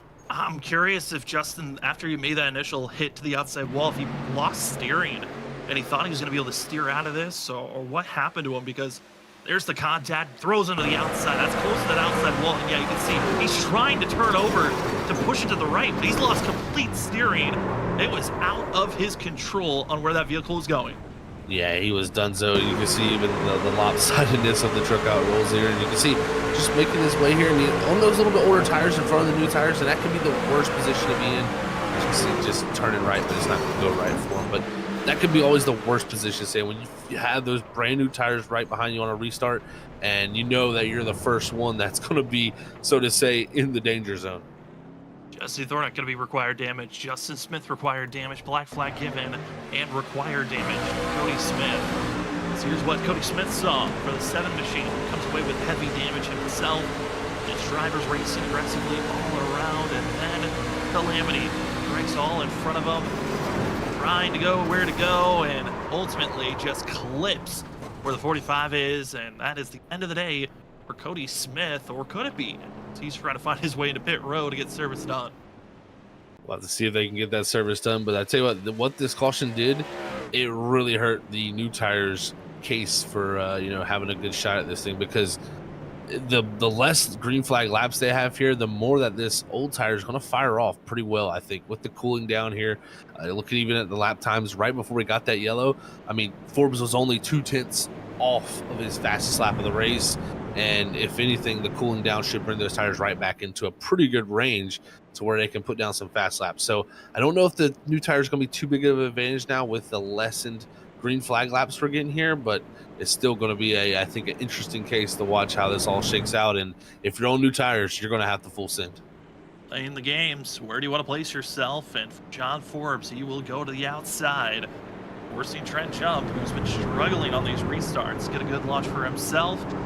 Yeah, Nick Crawford, going to be one of the drivers with the freshest of tires. He'll be on that 3rd row on the outside. Other drivers on fresh rubber. Thomas Green, he's with 2 tires. So the 3 is in the most optimal position for himself. Joshua Kanata going to be also on 4 tires. Danny Cochran back in row number 5. They've got a lot of work to move forward. Kanata looks to be, Crawford looks to be in the best spot for this restart. We got fresh rubber, but can they get enough time to get by the top two. It's been Forbes, it's been Sora, it's been Jump, Jared Talmadge. Your top four have looked like the cream of the crop. Can they continue to stay up top here tonight? Let's find out. Pace car about to pull off.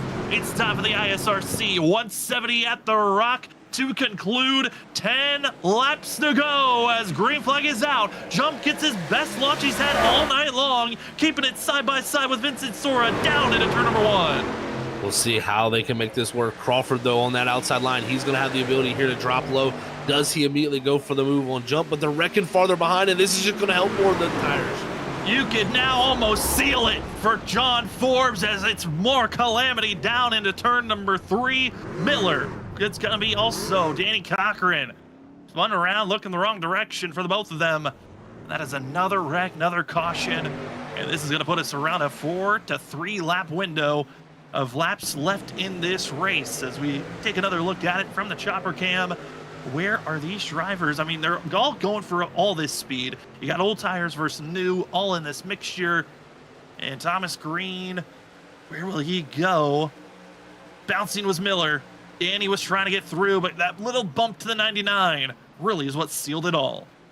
Yeah, definitely that bump to 99 definitely set it all in place, so to say. As you can see, these drivers getting spun back around, but man, this is exactly, if you're John Forbes, what you want to see. You just restart after restart. It really makes the things a lot more easy on him here. As long as he just puts the power down to the racetrack, he's going to have a smooth, clean launch, and from there, it's going to take a lap for these drivers to finally get an attempt at him. And even the new tires, they only got up to 5th there, so it was really no big gain. And with the amount of green flag laps we're going to have, the tires are not going to have enough time, in my opinion, to show a difference.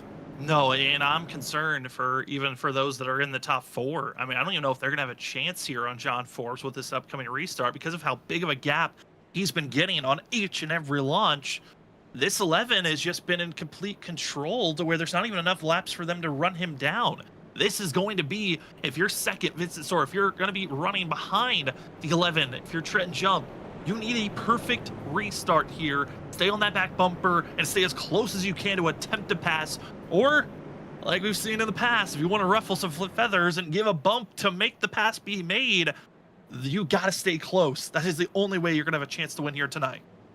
Yeah, I think it's like you said, Sam, you're going to have to stay close, and that's where it's going to be tough. You know, he's been restarting up top, and Forbes has been doing a really good job of when he restarts up top, he just gets the good enough jump to where Sora's having to really try to put the power down, and it's just causing the wheel spin. And that is what you want to see if you're John Forbes, and not what you want to see if you're the 15th. So we'll see what tactics are played here, but I think if you're Sora, you have to do everything in your power to win this race. If you're John Forbes, you want to go win this thing. So, if anything, propels you into the points lead. And Jared Talmadge behind him is sitting here watching, saying both of you go use each other up. Yeah, I mean, if you're Jared Talmadge, your biggest fan is Trenton Jump or yourself. Though it is, yeah. Do not allow John Forbes or Vincent Sora win this race because it makes your life a lot harder heading to Kansas next week in that final race in the chase. Figure out who will become the Season 8 champion of the ISRC Lariat Truck Series. It's a lot of pressure. This second row, they could be the deciding factor for Jared Talmadge if he is going to be going into the championship race with utmost confidence or the utmost stress. Pace cars into pit road. John Forbes, Vincent Sora into the restart zone. Your ISRC 170 is back underway as it's going to be a 6-lap shootout. And already Crawford is ripping the bottom as there they go down into turn number 2. Sora with the amazing start. I mean, he timed that so perfectly. They were dead even down the front straightaway into the corner, but now Sora's sending it off into the bottom here, but they're going to be racing side by side, and Crawford behind him is going to be the one that's lurking. Crawford's got to get by Jared Talmadge. He needs to get this pass made. And if you're Jared, do you just let the 74 go, or do you fight for every position? Because honestly, I would let the 74 go. Let him challenge for the win. As Vincent Sora, John Forbes, will they take each other out? How patient can they be? They've been willing to give space all season long, but it's so critical. This win is so much points on the line for a championship in Season 8. They continue to stay side by side. Now 4 laps to go. This is going to be pushed, comes to shove, and I agree with you, Sam. If you're Jared Talmadge, see the bigger picture here and let the 74 go battle him, but he's not going to be that willing to do that. He wants to fight if these two make a mistake, and he's in position to win this. If every point matters, you got to set up for a chance. Vincent Sora, John Forbes, they are squeezing against each other off the exit of the corner. You got to be careful with Sora, the nose ahead, that go around. 3 laps to go for the 11 and the 15. Each lap, more pressure builds. How much are you willing to stay side by side and give us a show? Or do you want to solidify this position as Sora, another big dive to the inside, coming off of turn number 4. It's Sora for now, but Forbes, a great launch for himself as they drag race the line. 2 laps to go. This one might end in a photo finish, guys. Hold to your seats, because this is side-by-side action that we love to see between 2 championship contenders down the back straightaway. It's a dead even heat. They continue to go down into turn number 3. They look up to the flag stand. Will the white flag stay there? They're banging, and it's John Forbes into the wall. Sora puts Forbes in the wall. Enter gridless graphics, white flag. Vincent Sora finally gets the position, but will Forbes fight back? Forbes is losing ground. Sora with the great launch. The wrecking further behind. It's Crawford spun around. Jared Talmadge is a third. Will he go for second as Vinny looks good? He puts the bump, puts the pressure, and it's now all on the line. Next week, as Jared Talmadge almost wrecks for second, Vinny wins here at Rockingham. Oh man, Sam, he finally got the elbows out, and it paid off. He needed that win. If he doesn't pull that one off, folks, we're going to Kansas looking at a John Forbes possible championship. This one puts it all in perspective right here. We're going to have a 3-way battle.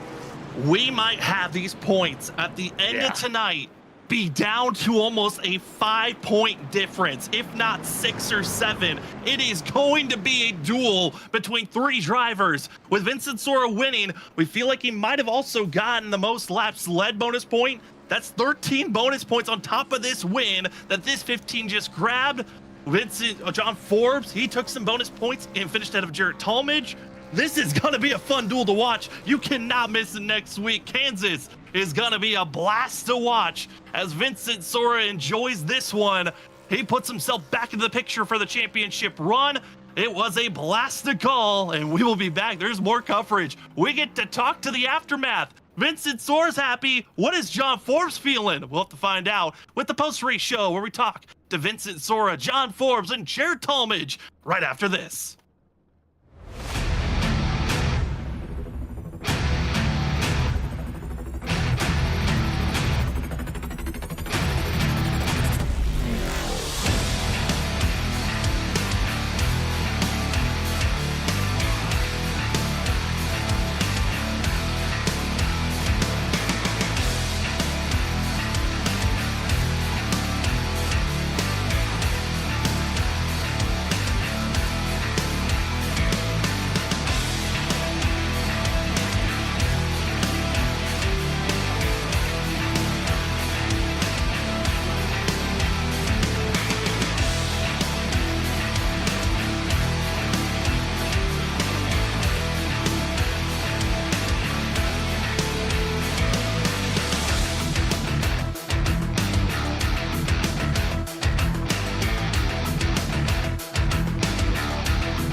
Holy moly, what a finish we had here tonight. Drivers are rampantly angry at one another, but we are excited for the thrills that we'll have next week at Kansas. As your winner here tonight for the ISRC 170 at the Rock goes to Vincent Sora in the 15.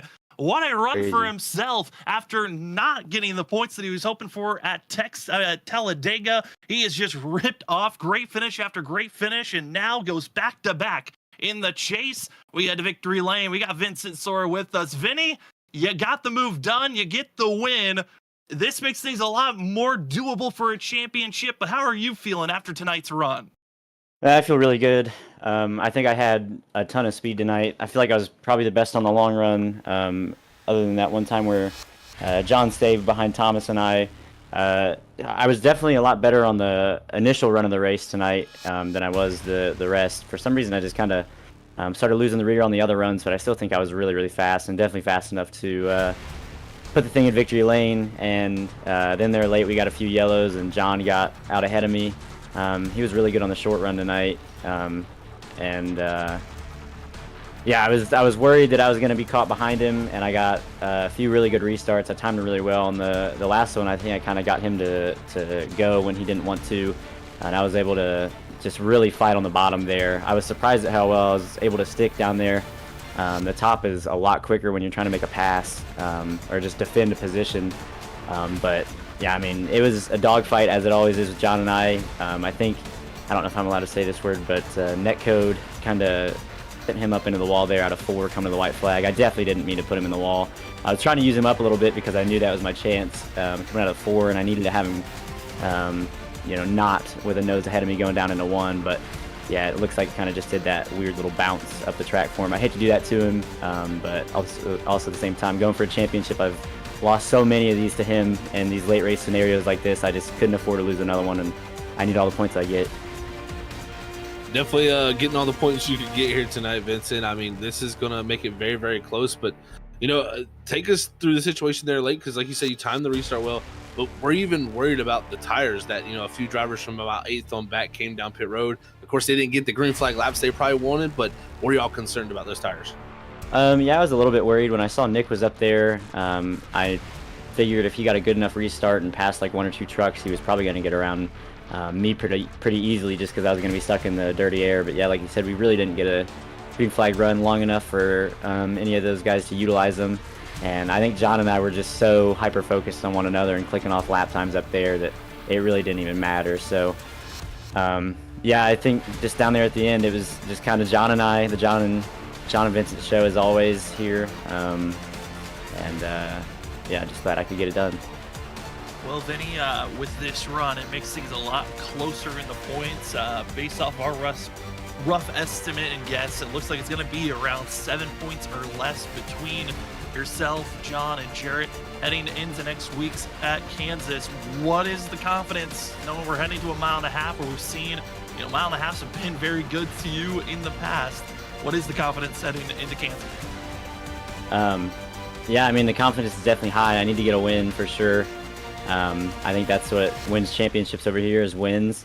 And that's what I've been doing the last couple of weeks. So I think it's going to be a tough race because I'm sure it's going to be kind of a pack race where we're all on top of one another. So hopefully it goes green. Hopefully I have good long run speed like I have the last couple of weeks. And maybe I get 3 in a row here and championship number 2. Well, Vinny, it's been a pleasure to call tonight's race. It was a crazy one. And before we let you go, the floor is now yours for any other shout out. Yeah, definitely first off, John, for us being able to have a good battle as always. I think that's like one of the first times it's resulted in contact that's kind of hurt the other person. So again, sorry to him that it shot him up the track like that. Shout out to all my other teammates. I think Danny had kind of a rough night. But Thomas and Jarrett were able to, actually no, they're not even my teammates over here. So shout out to Danny. I forget who's my teammates in which league. Shout out to you guys for broadcasting and everybody else who makes this possible. Well, I'll be your winner here tonight, Vincent Sora. Congratulations, Vinny, on the win here tonight. Enjoy it, and good luck next week on battling for the championship. Thank you, guys. Have a good one. You too. As we move from victory lane, we go down to second place to John Forbes, who at one moment he could have been the driver in victory lane and could have the points lead heading into Kansas. Not going to be the case here tonight. John, what a run for yourself. We saw you work your way through this field and all the strategies on how to utilize your tires throughout this evening. You come away second. How are you feeling after this performance here tonight?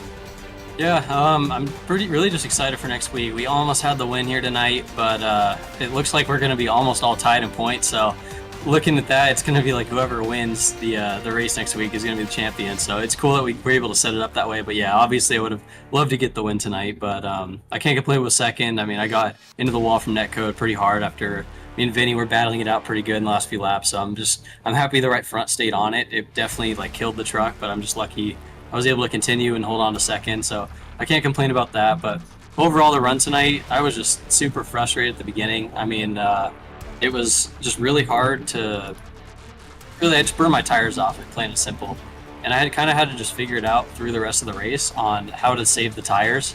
So the next few runs, I was like, okay, I did horrible in the first one. I was like 30% less my right front than the right rear. So I knew I was overdriving it on entry. So I really would just let people drive by me and knew they would come back to me later. And honestly, it was going to win us the race with about 30 to go. I was 1 to 3 tenths faster each lap than the 3 guys in front of me at that point in the race. So I was like, okay, cool. I played the strategy perfect. But then, of course, we got the caution. And from there, Vinny was just doing a great job getting a hold of me on the restarts. And I decided to go to the top for the last couple just because he really rolled one on the top for me. I think the third to last caution. And he was probably going to clear me at that point, so I was like, I can't take that chance again. I need to go to the top. So we did our best. It sucked the netcode got involved there. That was going to be an awesome finish, but yeah, just can't complain with second tonight. Definitely a heck of a battle, John. Congrats on pulling off second man there and not, like you said, having to succumb to that damage too bad there at the end. But, like you said, with those restarts happening down at the end, I also asked Vincent this. How much concern was those new tires? Was your main focus, of course, Vinny there, but those new tires from 8th on back at the point they initially came out, it looked pretty ominous, I would say. Yeah, it definitely was concerning, but at the same time, I knew if the lap or the new tires got up to us, they probably would have won the race. So I wasn't too concerned in that aspect. I mean, the only way they would have gone really bad is if like Vinny was still able to win the race, and then I dropped like 3 spots from the new tires.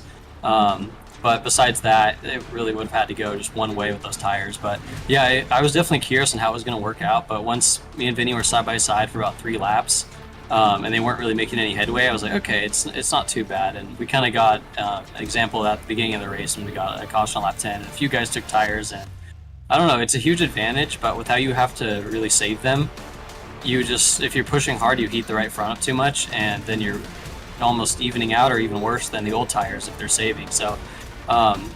Like I told you guys last week, I was like, I'm just giving up on tire saving. I'm just going to run really hard. This is one of those tracks where if you do that, you're only going to be up front for a few laps. So it actually was really fun once I figured that out and figured out like, oh, I do have to save tonight. So it was fun, but unfortunately, we couldn't keep it green long enough. Well, John, there's just one more race left in the season. We're heading to Kansas for the final race of this championship. What's the confidence for yourself heading into a race where you guys are going to be so close in points, and it is going to come basically down to a win or whoever can salvage a way to get enough bonus points? Yeah, I really feel like it's going to be the win that decides this, just because we're so close, and that 10 bonus point advantage is just really going to help if one of us are able to win next week. But you never know. We all could wreck each other out or something. It is a weird track. It's way more drafty in the sim than it is in real life, so we're going to be bunched up. It's going to be chaotic for sure, so it's just going to be picking our moves and staying out of trouble. It's almost going to be like watching a Talladega race in a way, so we'll see. I hope it does go long. We get some green flag runs, and we do have to pit, because then it could be a really fun race. I'm not sure what the temperature is or the time of day, but I remember one last season, maybe the season before that, where just pitting 1 lap earlier, 1 lap later would be a huge advantage on the tires. So and just on the long run, once you're all spread out, that became a really fun race. I remember me, Cedric, and GT or somebody was up there with us, but I remember that being a really fun one. So yeah, like I said, just hope we get some green flag running, and we'll see how it goes. But I do have confidence, but at the same time, there's so much out of your hands at a track like that. So we'll see. John, thank you so much for giving us such a great show here tonight. It was a blast to call. And before we let you go, the floor is now yours for any other shout outs. Yeah, I gotta thank you guys for putting these on all season. Love going back watching the broadcast, always blast. Yeah, me and Vinny put on a great show, so I gotta thank all the teammates. It was a very respectful racing. Me and Vinny are using each other up, but yeah, it just sucks the netcode happened there. But I gotta thank Nexus, Jaded Performance, Grillless Graphics, everybody else that helps me out each week. So looking forward to next week. We got a shot at the championship here. Well, that will be the 11 machine of John Forbes coming away with second place here tonight. Congratulations, John, on a great run, and good luck next week on going for that 4th championship. Thank you, guys. As that will be your second place finisher, we go down to talk to third place, who we look at the unofficial of our math that we're trying to calculate. We believe entering into next week, he should be our points leader, but not by a large margin. We got Jarrett Talmadge with us. Jarrett, what a run for yourself. Coming away third here tonight. You had quite a rocky up and down evening. You showed a lot of pace, but man, did you have to work through the field multiple times this evening. How are you feeling after your performance here tonight to come away third this evening? Yeah, feel pretty good because I feel like we kind of scammed to third place. I don't even think I had top 4 pace, to be honest, at all in the race. I came through the field, I don't know, twice, I think, something like that. We started back there, got spun back there, and came back up and just kind of got lucky on a lot of those restarts of people not going in their lanes, and we just picked spots up on restarts and kind of just held on there at the end. Definitely was a wild race there, Jarrett, man. We heard John, we heard Vincent talk about really the tire saving and how that all went down. How do you feel yours went tonight? Because we did see, like you said, you weren't, in that top 4, so to say, region, but you definitely were one of the better ones in the field. Yeah, to be honest, I think like the first run I was like one of the top 4, but after me and Malik got together and I got spun, I had some unrepairable damage somewhere on the truck on the left side, and I think that kind of just hurt the tire wear for me, and it was kind of like racing the next gen, just trying to hold on to track position if I could. And like I said, we got some there late, got a lot of help with the yellows because like after 15 laps it would not turn, so I really didn't need a run there, and it kind of worked out in our favor there, and came home with the 3rd place, which I think should keep us the points lead, barely, but it'll be close. Yeah, I mean, looking at it, we're still waiting for official numbers on what that point standings looks like, but we believe that you should have it. Not by a lot, though. But Jarrett, we're heading to our last race. It's Kansas. We've seen you win at the super speedway style tracks this season. What do you feel like you need to do heading into next week to be able to say that you're an ISRC champion? I mean, like you said, it's probably going to be so plate racy for like the first 10-15 laps on the runs. It's going to just kind of be like that. You got to qualify up front, you got to stay up front, you got to stay out of the shenanigans mid to lower pack, got to hit the right strategies, and if it does go green, I feel like pitting later will probably be the go-to strategy just to have the better tires, but it's going to be tough. I haven't really run Kansas on the trucks at all, so we'll see what it's going to be like.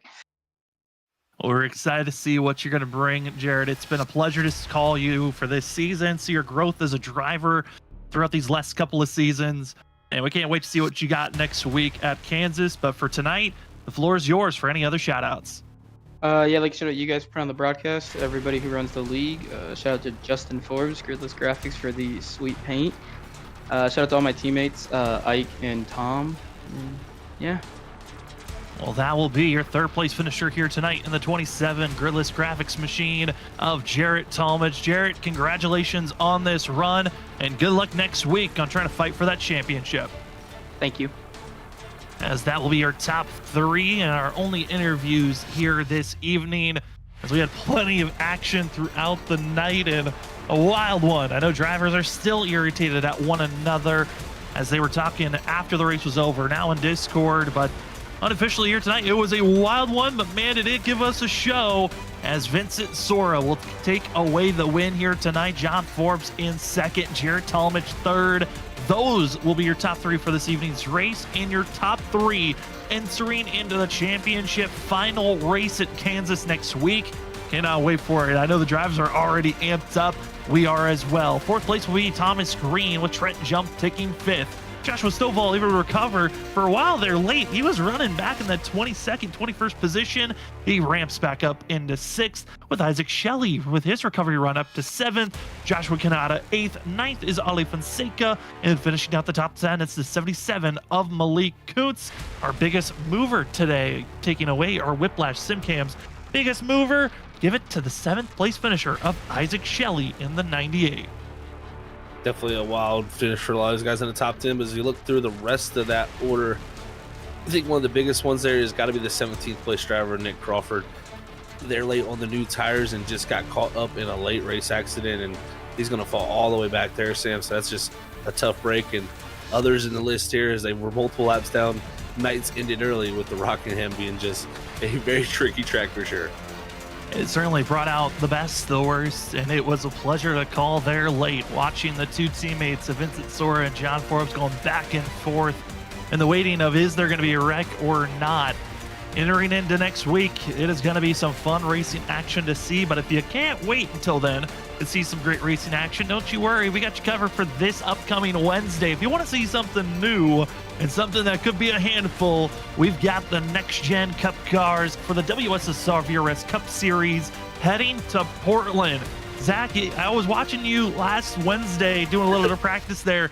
This track looks wild, and we got a chance for madness because we've had almost full pack fields every single week, and we got a full pack of 43 drivers heading to Portland. This is going to be a mess to watch.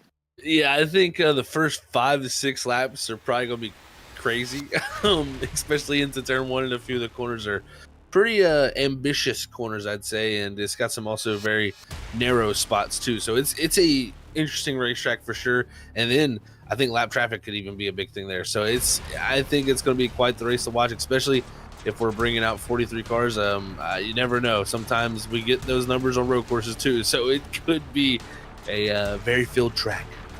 Don't want to miss it. That's going to be this upcoming Wednesday here on Freaky Fast Broadcasting. But for us here tonight, thank you so much for joining with us. We've got one more race left for the ISRC Lariat Productions Truck Series Season 8. It's Kansas for 150 laps. You don't want to miss it. 3 drivers, all within 7 to 6 points of one another. That's one bad run. That's one win, and you've got yourself a championship. You don't want to miss it. It's going to be a fun one to watch for tonight. We want to say thank you so much to everyone that joined with us, that were chatting, that were just watching.